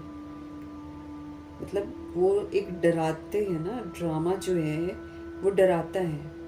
हालांकि वो रूह तो कहीं और पार्ट बजाएगी, लेकिन जिस भी रूह को सताया होगा या जिस रूह के साथ फर्क किया होगा या जिस रूह को अपशब्द बोले होंगे, वो रूह सामने आएगी। दृश्य भी बाबा दिखाएंगे सारा। जब देखो अनजाने में हम लोग कर देते हैं, जब 63 जन्म करते हैं उसकी तो माफी बाबा देते हैं, अगर हम एक्यूरेसी से बाबा को याद करते हैं तो। अगर एक्यूरेसी से याद नहीं करते हैं तो वो भी 63 जन्मों का बोझ हमारे सिर पर है। लेकिन जो मुरली पढ़ते पढ़ते हम करते हैं वो वाला सीन धर्मराज दिखाते हैं। इसलिए बाबा क्या हमको बोल रहे हैं, अगर हमने कोई अकर्तव्य किया होगा तो पिछाड़ी में वो सारा का सारा हमारे सामने आ जाएगा, हमको साक्षात्कार होगा। कई बच्चे छिपाते बहुत हैं। इस जन्म में किए हुए पाप कर्म बाप को सुनाने से आधा सजा छूट जाएगी, परंतु लज्जा के मारे सुनाते नहीं। भगवान को हर बात सुनानी है। एक यही तो सच्चा दोस्त है, एक यही तो हम आत्माओं का साथी है। इनको तो सारी बातें बतानी है। लेकिन बाबा कहते हैं बहुत सारी सोल्स हैं जो लज्जा के मारे सुनाती नहीं है, गंदे काम तो बहुत करते हैं। बुद्धि में याद तो रहता है ना, बताने से छूट जाएंगे। एक तो बड़ी बीमारी है, हम जो देखेंगे और जो देख रहे हैं और जो सोच रहे हैं, जो बोल रहे हैं, जो कर्म कर रहे हैं, हम रूहे हैं, वो रिकॉर्ड हो रहे हैं। जो भर रहे हैं अभी बाबा के समझाने के बाद वो सारा निकाला जाएगा। खाली करके जाना है। मरजीवा बनने के लिए बोला है ना बाबा ने, तो मरजीवा मतलब पुराने से मर जाना, अब नई रिकॉर्डिंग करना। लेकिन अगर हम पुरानी रिकॉर्डिंग को चला रहे हैं नई रिकॉर्डिंग करने की जगह, तो ये सारा फिर से तो रिकॉर्ड कर रहे हैं, और जब फिर से रिकॉर्ड कर रहे हैं तो ये सारा मुझे निकालना पड़ेगा, तब मैं आत्मा शरीर से छूटूंगी। तो उसको फिर ड्रामा निकलवाता है। बाबा कहते गंदे काम तो बहुत करते हैं। बुद्धि में याद तो रहता है ना बाबा के, बताएंगे बाबा को तो छूट जाएंगे, नहीं तो वो बात बार बार सामने आएगी, तुमने ये किया था, तुमने ये किया था, तुमने ये किया।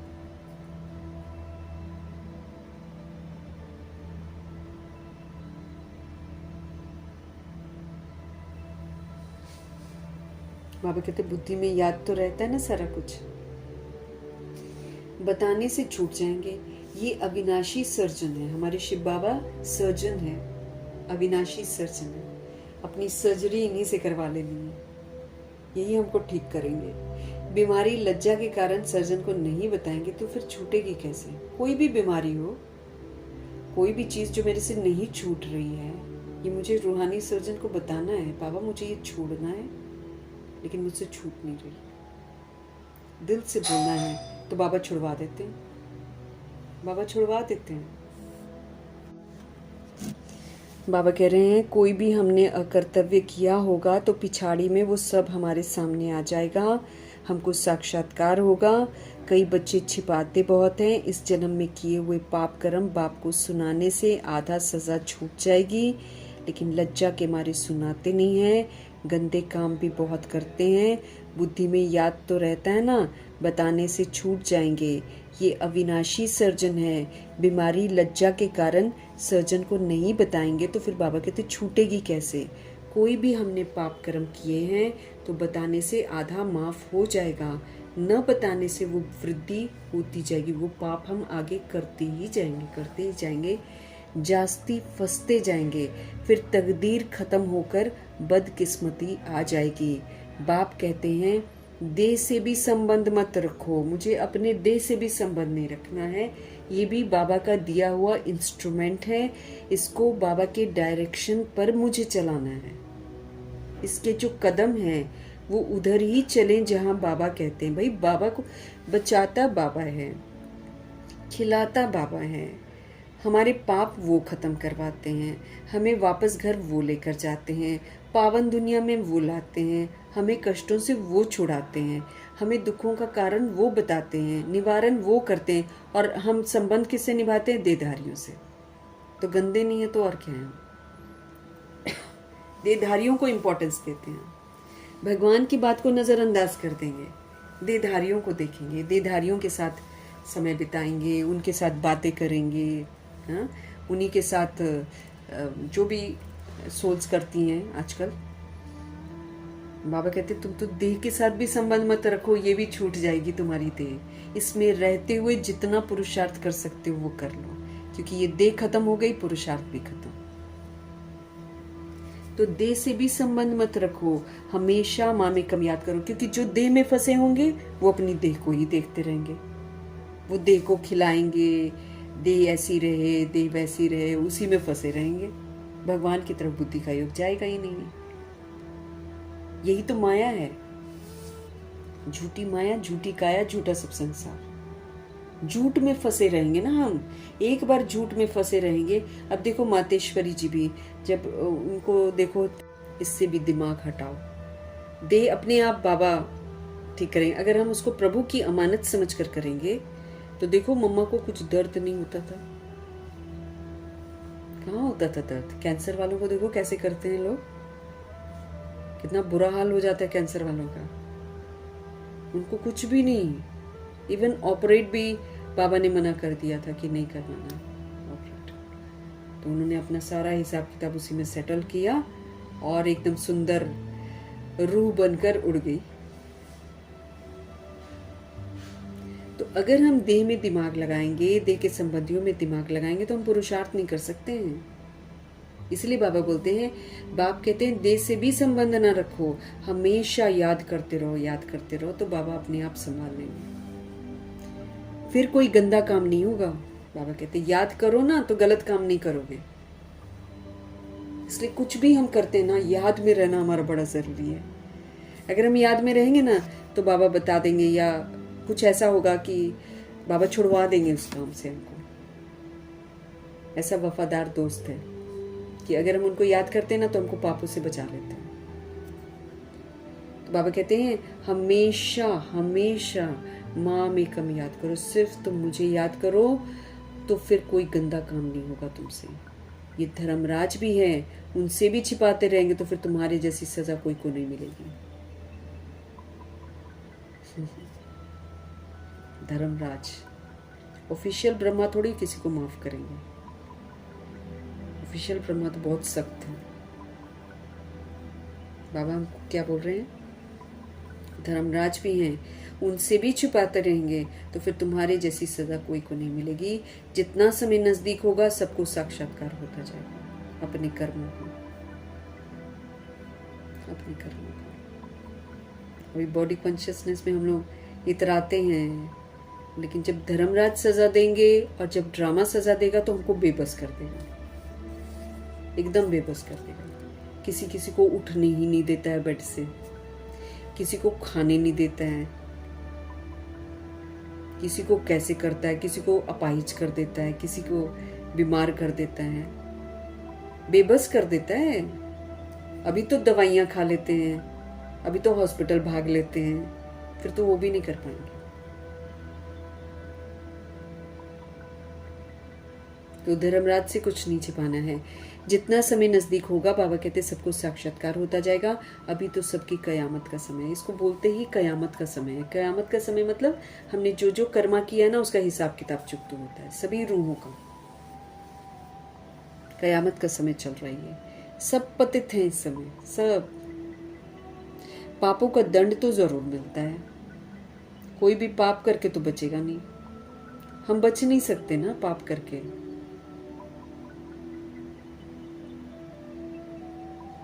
जैसे 1 सेकंड में जीवन मुक्ति मिलती है ना, वैसे 1 सेकंड में सजाओं की भासना ऐसे आती है जैसे बहुत समय से सजाएं खाते ही जा रहे हैं, ऐसा लगता है। होगा भले 1 सेकंड मुझे तकलीफ हो रही होगी, लेकिन महसूसता ऐसे होगी ना जैसे कि हम जन्म जन्मांतर से इसको भुगत रहे हैं।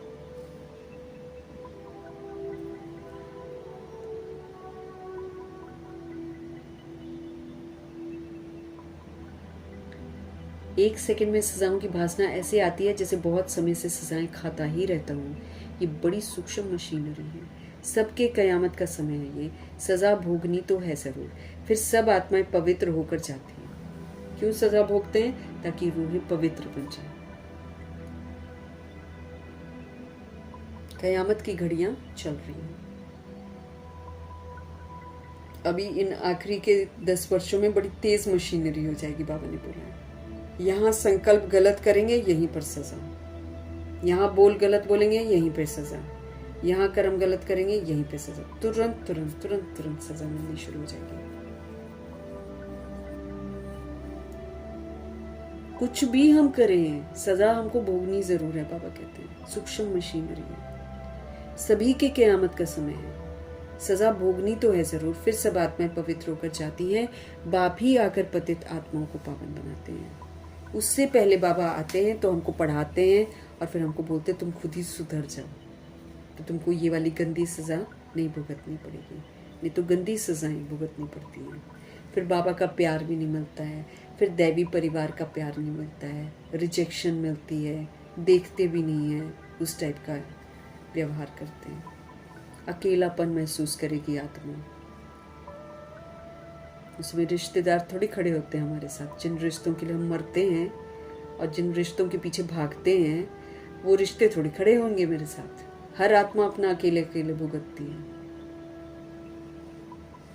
उल्टा रिश्तों को हमने नहीं जगाया होगा ना, तो रिश्ते ही उल्टा इल्ज़ाम लगा देंगे कि इन लोगों को पता था, इन लोगों ने हमें नहीं बताया, नहीं तो हम भी कुछ करते, ऐसे बोलेंगे एंड में।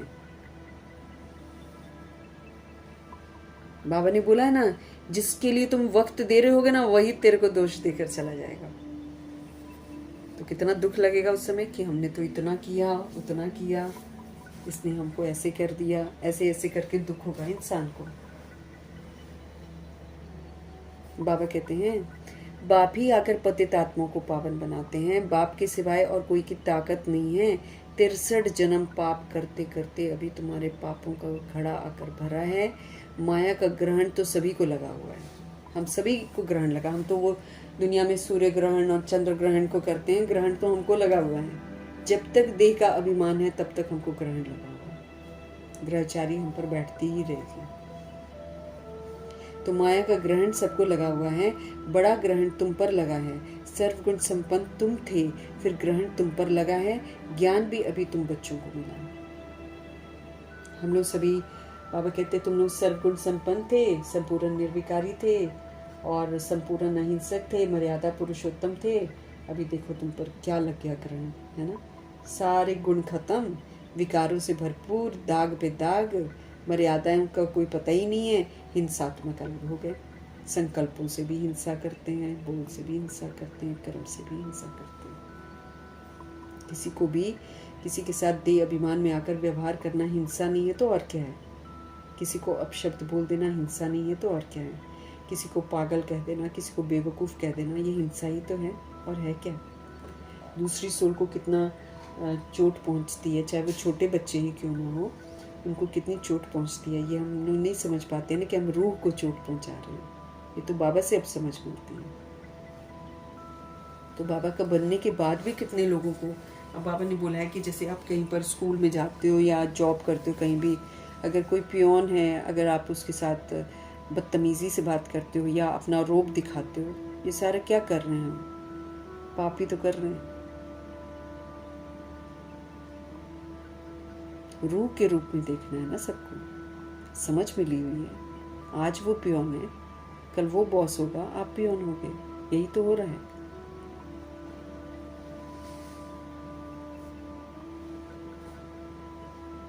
तिरसठ जन्म पाप करते करते अभी तुम्हारे पापों का घड़ा आकर भरा है। माया का ग्रहण सबको लगा हुआ है। बड़ा ग्रहण तुम पर लगा है। सर्वगुण संपन्न तुम थे, फिर ग्रहण तुम पर लगा है।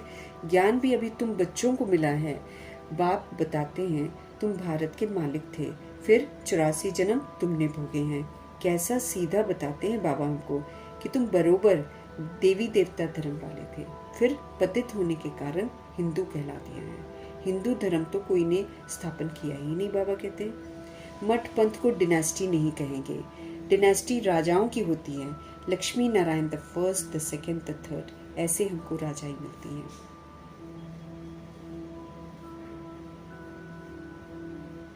ये भी जरूर है, पावन से पतित बनना ही है। पतित होने के कारण देवी देवता तो हम कहला नहीं सकते हैं। तुम समझते हो कि हम पूज्य आदि सनातन देवी देवता धर्म के थे, अपने धर्म के चित्रों को ही पूजते हैं। सिर्फ ये भूल गए हैं हम ही पूज्य देवी देवता थे, अब पुजारी बने हैं। अभी तुम समझते हो बाप ने वर्षा दिया था, फिर पतित बने हैं, तो अपने ही चित्रों की बैठकर हमने पूजा की है। बाबा सारी कहानी बताते हैं। हम करते हैं पूजा, क्यों करते हैं, किसकी करते हैं, पता ही नहीं है।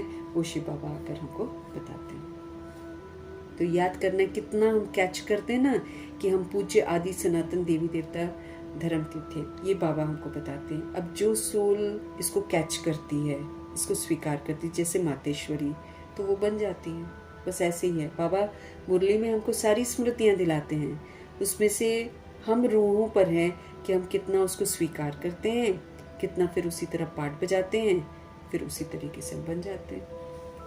जो कैच नहीं करते हैं वो फिर नहीं बनते। बाबा कहते हैं अपने धर्म के चित्रों को ही पूजते हैं, सिर्फ ये भूल गए हैं कि हम ही तो पूज्य देवी देवता थे, अब पुजारी बने हैं। अभी तुम समझते हो कि बाप ने हमको वर्षा दिया था, फिर हम पतित बने हैं, तो अपने ही चित्रों की बैठकर हमने पूजा की है। आप पे ही पूजे, आप पे ही पुजारी बने। ये सिवाय भारत के और कोई को नहीं कहेंगे।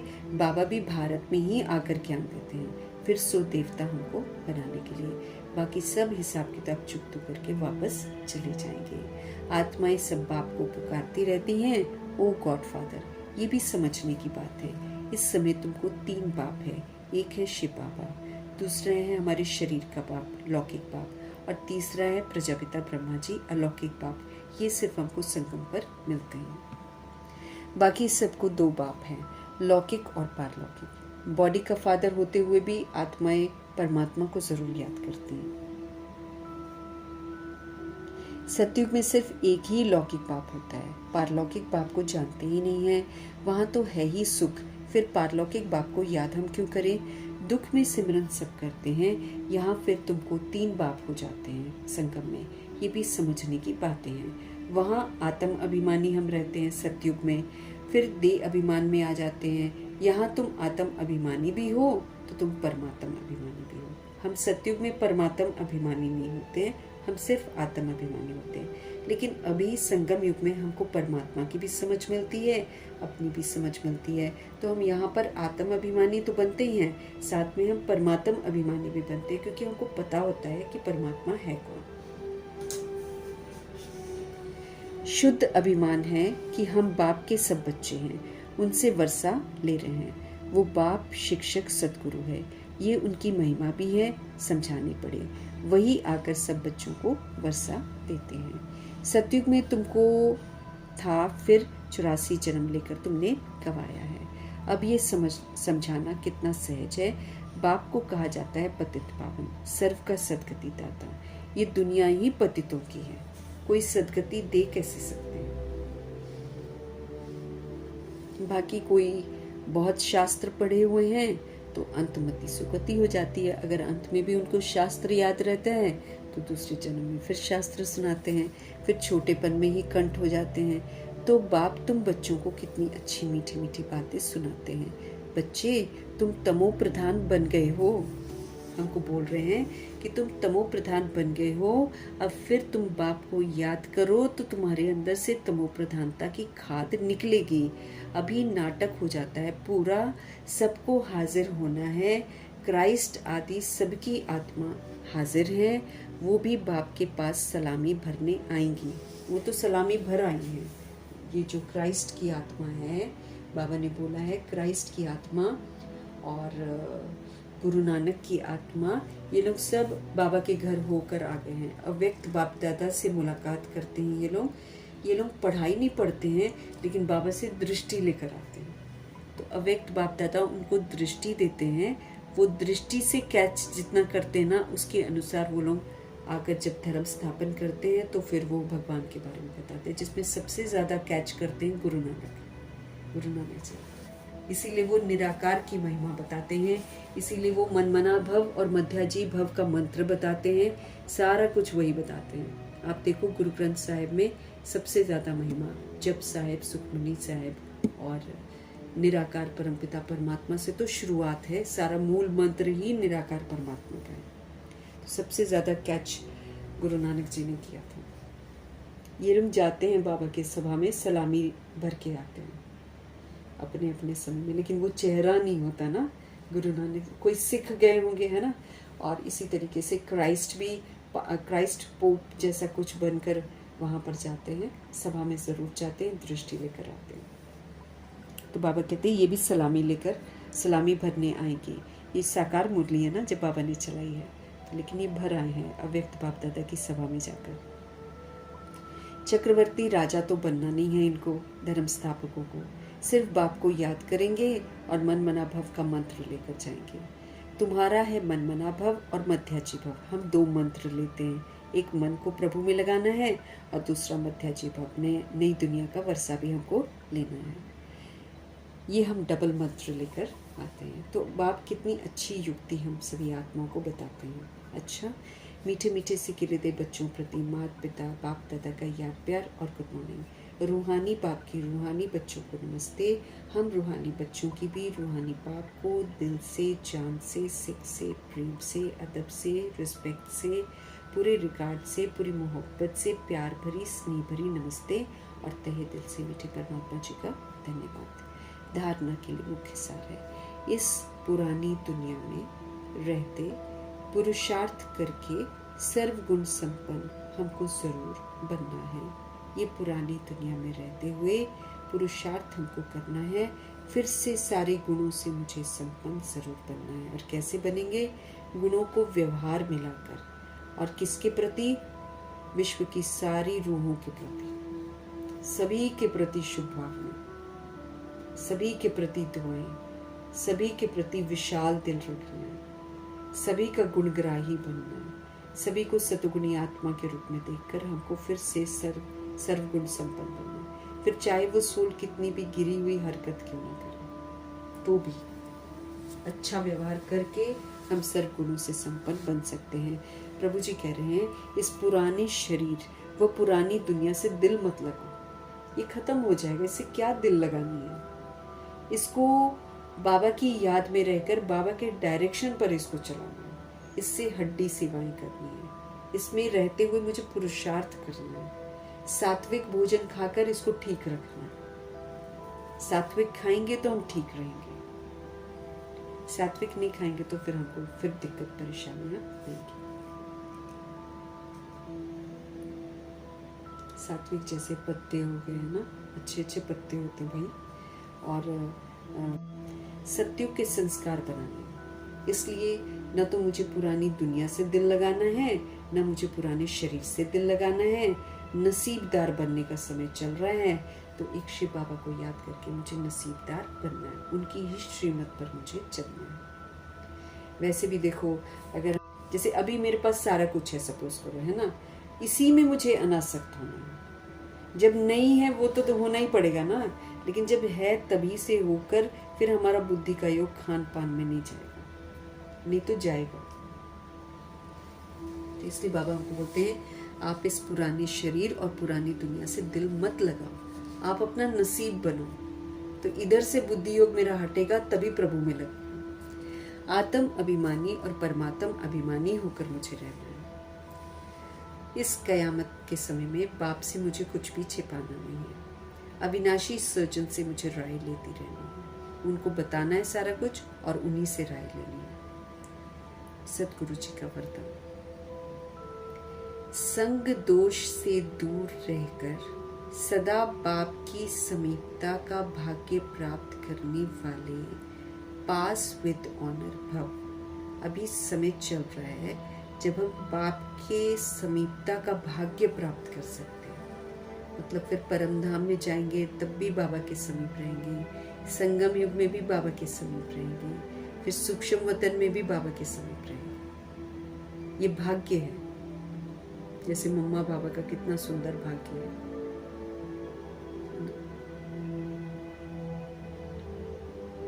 65 से मम्मा बाबा के साथ है और ब्रह्मा जी 69 से बाबा के साथ है। तो ये भी तो कितना बड़ा भाग्य है, भगवान के साथ रहने का हक मिल जाए। बाबा वतन से आते हैं, सूक्ष्म वतन में मुलाकात तो इनकी वहीं पर होती रहती है। तो कितना समीप का स्थान मिला है। तो ये भी एक भाग्य है। संग दोष, जब हम संग दोष में आते हैं तो भगवान से दूर हो जाते हैं। और सबसे बड़ा संग है देह अभिमान का संग। जब हम देह अभिमान का संग करते हैं तो हमको दोष लग जाता है। क्यों?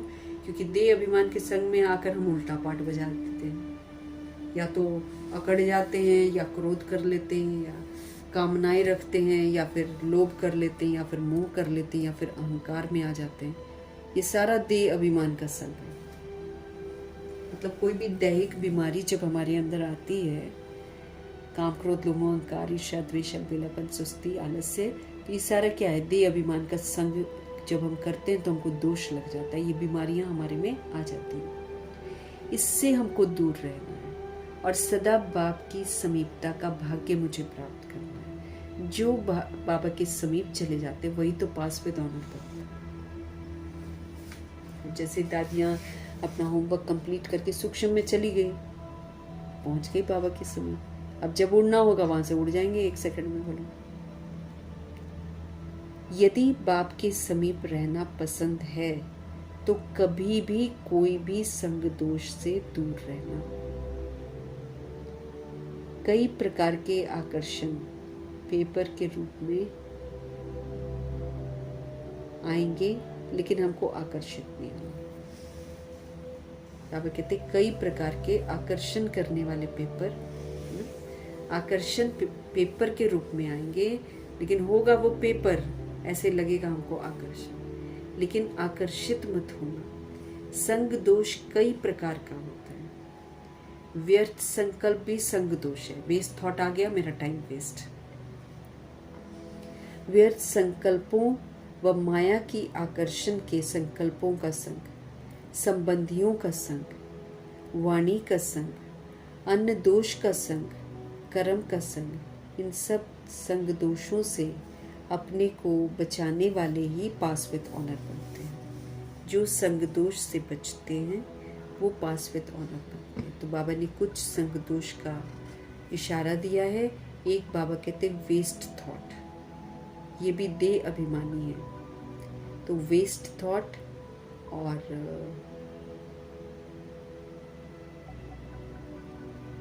है ना, तो बाबा कहते हैं व्यर्थ संकल्प व माया की आकर्षण के संकल्पों का संग, मायावी आकर्षण, दुनियावी आकर्षण, माया के आकर्षण के संकल्प का संग, फिर रिलेशंस का संग, संबंधियों के पीछे चले जाते हैं, उनके बारे में सोचते हैं, उनके ही लिए सब कुछ करने का दिमाग में चलता है, तो संबंधियों का संग, ये भी संग दोष है। और वाणी का संग, कभी कभी कोई उल्टा बोलता है तो उसको देखकर हम भी उल्टा बोल गए, तो वाणी का संग ले लिया, ये भी संग दोष लग गया। फिर अन्न दोष का संग, किसी और के खातिर, किसी को खुश करने के खातिर वो चीज़ खा ली जो बाबा ने मना करी, अन्न दोष लग गया। और फिर कर्म का संग, किसी के साथ उल्टा कर्म करने लग गए, तो कर्म का संग दोष लग गया। इन सब संग दोषों से अपने को बचाने वाले जो हैं, जो अपने आप को बचा लेते हैं, किसी का संग नहीं करते हैं, वो फिर पास विद ऑनर बन जाते हैं।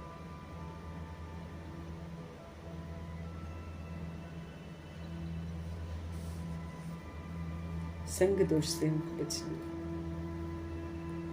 स्लोगन, आप फरिश्ता बनो तो परिस्थितियों में बाप स्वयं आपकी छत्र छाया बन जाएंगे। हाँ, ये भी बाबा ने प्रॉमिस किया है कि तुम फरिश्ता बनो, अर्थात ये जो 5 तत्वों का शरीर है, इसमें रहते हुए एंजल बनकर पाठ हो जाओ, फरिश्ता बनकर पाठ हो जाओ, कर्म योगी फरिश्ता बन जाओ। तो परिस्थितियों में बाप स्वयं आपके छत्र छाया बन जाएंगे। कभी भी कोई परिस्थिति आएगी ना, बाहर से, इधर उधर से बैड सिचुएशंस अगर आ जाएंगे, तो शिव बाबा छत्र छाया बन जाएंगे।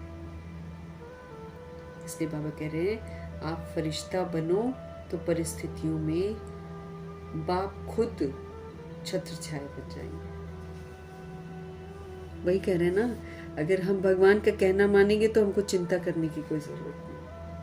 क्या चाहिए, क्या देना है, क्या नहीं देना है, सब बाबा जाने। जैसे दादी थी, कुछ भी सोचती नहीं थी, बस जहाँ बाबा जो कह, वो उनका बस ये था कि बाबा जो कह रहे हैं बस वो मुझे करना।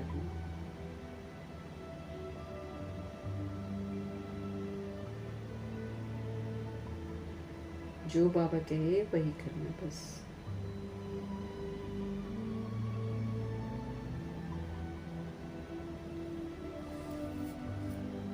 आप फरिश्ता बनो तो परिस्थितियों में बाप खुद आपकी छत्र छाया बन जाएंगे, परिस्थिति कुछ भी नहीं कर पाएंगे। अव्यक्त इशारे हमको रोज मिल रहे हैं, क्योंकि हमको पास अगर होना है तो अचल अडोल एक रस स्थिति में रहकर पास होना है। इसलिए बाबा कहते हैं इसका अनुभव कर लो। एक बार अनुभव कर लेंगे, बड़ा मीठा अनुभव होगा, फिर हम हमेशा अचल अडोल रहेंगे। सदा एक रस अचल अडोल बनने और बनाने की विशेष शक्ति ये ड्रामा की पॉइंट है। इसे शक्ति के रूप में धारण करने वाला कभी हार नहीं खा सकता। लेकिन पहले ड्रामा की बिंदी लगाकर व्यर्थ संकल्पों को शुद्ध संकल्पों में परिवर्तन करो।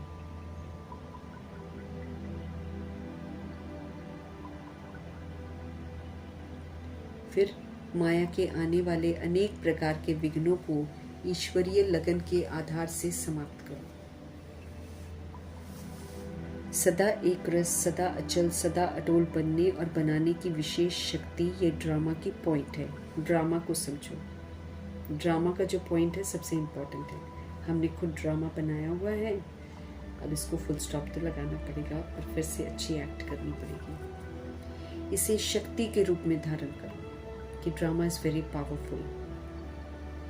फिर हम कभी भी हार नहीं खाएंगे।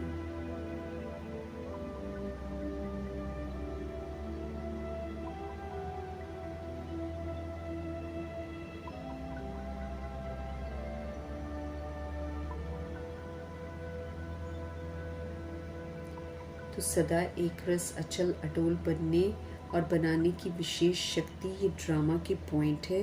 बाबा कहते हैं इसे शक्ति के रूप में धारण करने वाला कभी भी हार नहीं खा सकता है। लेकिन पहले ड्रामा की बिंदी लगाओ कि ड्रामा हमको पुनः बनाना है, अच्छी एक्ट करनी है, और अच्छी एक्ट बाबा हमें सिखाते हैं। लेकिन वो अच्छी एक्ट करने के पहले मुझे पुराने को बिंदी ज़रूर लगानी पड़ेगी, तब हम एक्ट अच्छी कर पाएंगे, नहीं तो नहीं कर पाते हैं एक्ट अच्छी, क्योंकि पुराना याद रहता है तो कहाँ से एक्टिंग अच्छी करेंगे। इसीलिए बाबा कहते हैं पहले तो तुम बिंदी लगा दो, पहले ड्रामा की बिंदी लगा कर कि भाई जो है सब ड्रामा है। तो वेस्ट थॉट जो आता है ना, वो सारा ख़त्म कर दो। ये क्यों हुआ, वो क्यों हुआ, ऐसा नहीं होना चाहिए था, वैसा नहीं होना चाहिए था। ये व्यर्थ संकल्पों को शुद्ध संकल्पों में परिवर्तन करो। अब जो हुआ सब अच्छा हुआ। हम सभी रूहें हैं, शरीर नहीं है। शुद्ध शुद्ध सारे संकल्प करो, परिवर्तन कर दो। फिर माया के आने वाले अनेक प्रकार के विघ्नों को ईश्वरीय लगन के आधार से समाप्त करो। पहले ड्रामा की बिंदी लगाओ, बाबा कहते हैं। फिर क्या करो, जो वेस्ट संकल्प है ना, व्यर्थ संकल्पों को शुद्ध संकल्पों में परिवर्तन कर दो। ठीक। फिर माया के आने वाले जो बहुत तरह के विघ्न है ना, उनको ईश्वरीय लगन के आधार से समाप्त कर दो। उनको ईश्वरीय लगन के आधार से समाप्त कर दो। भगवान की लगन में मगन होकर सारा वेस्ट, क्यों, क्या, ऐसे वैसे सब, क्योंकि यहीं से माया आती है, उसको बंद करो और अब श्रीमत प्रमाण चलो। तो हम कैसे रहेंगे? अचल अडोल एक रस स्थिति।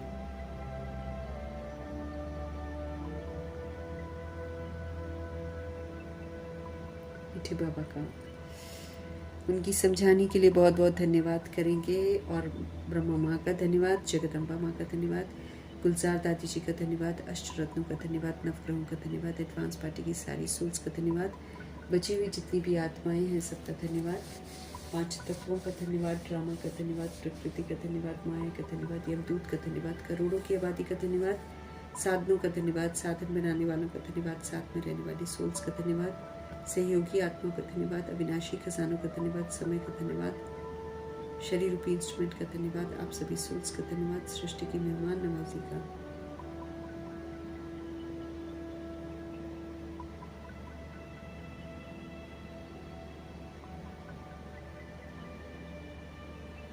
और ड्रामा का धन्यवाद, प्रकृति का धन्यवाद, माया का धन्यवाद, यमदूत का धन्यवाद, करोड़ों की आबादी का धन्यवाद, साधनों का धन्यवाद, साधन बनाने वालों का धन्यवाद, साथ में रहने वाली सोल्स का धन्यवाद, सहयोगी आत्मा का धन्यवाद, अविनाशी खजानों का धन्यवाद, समय का धन्यवाद,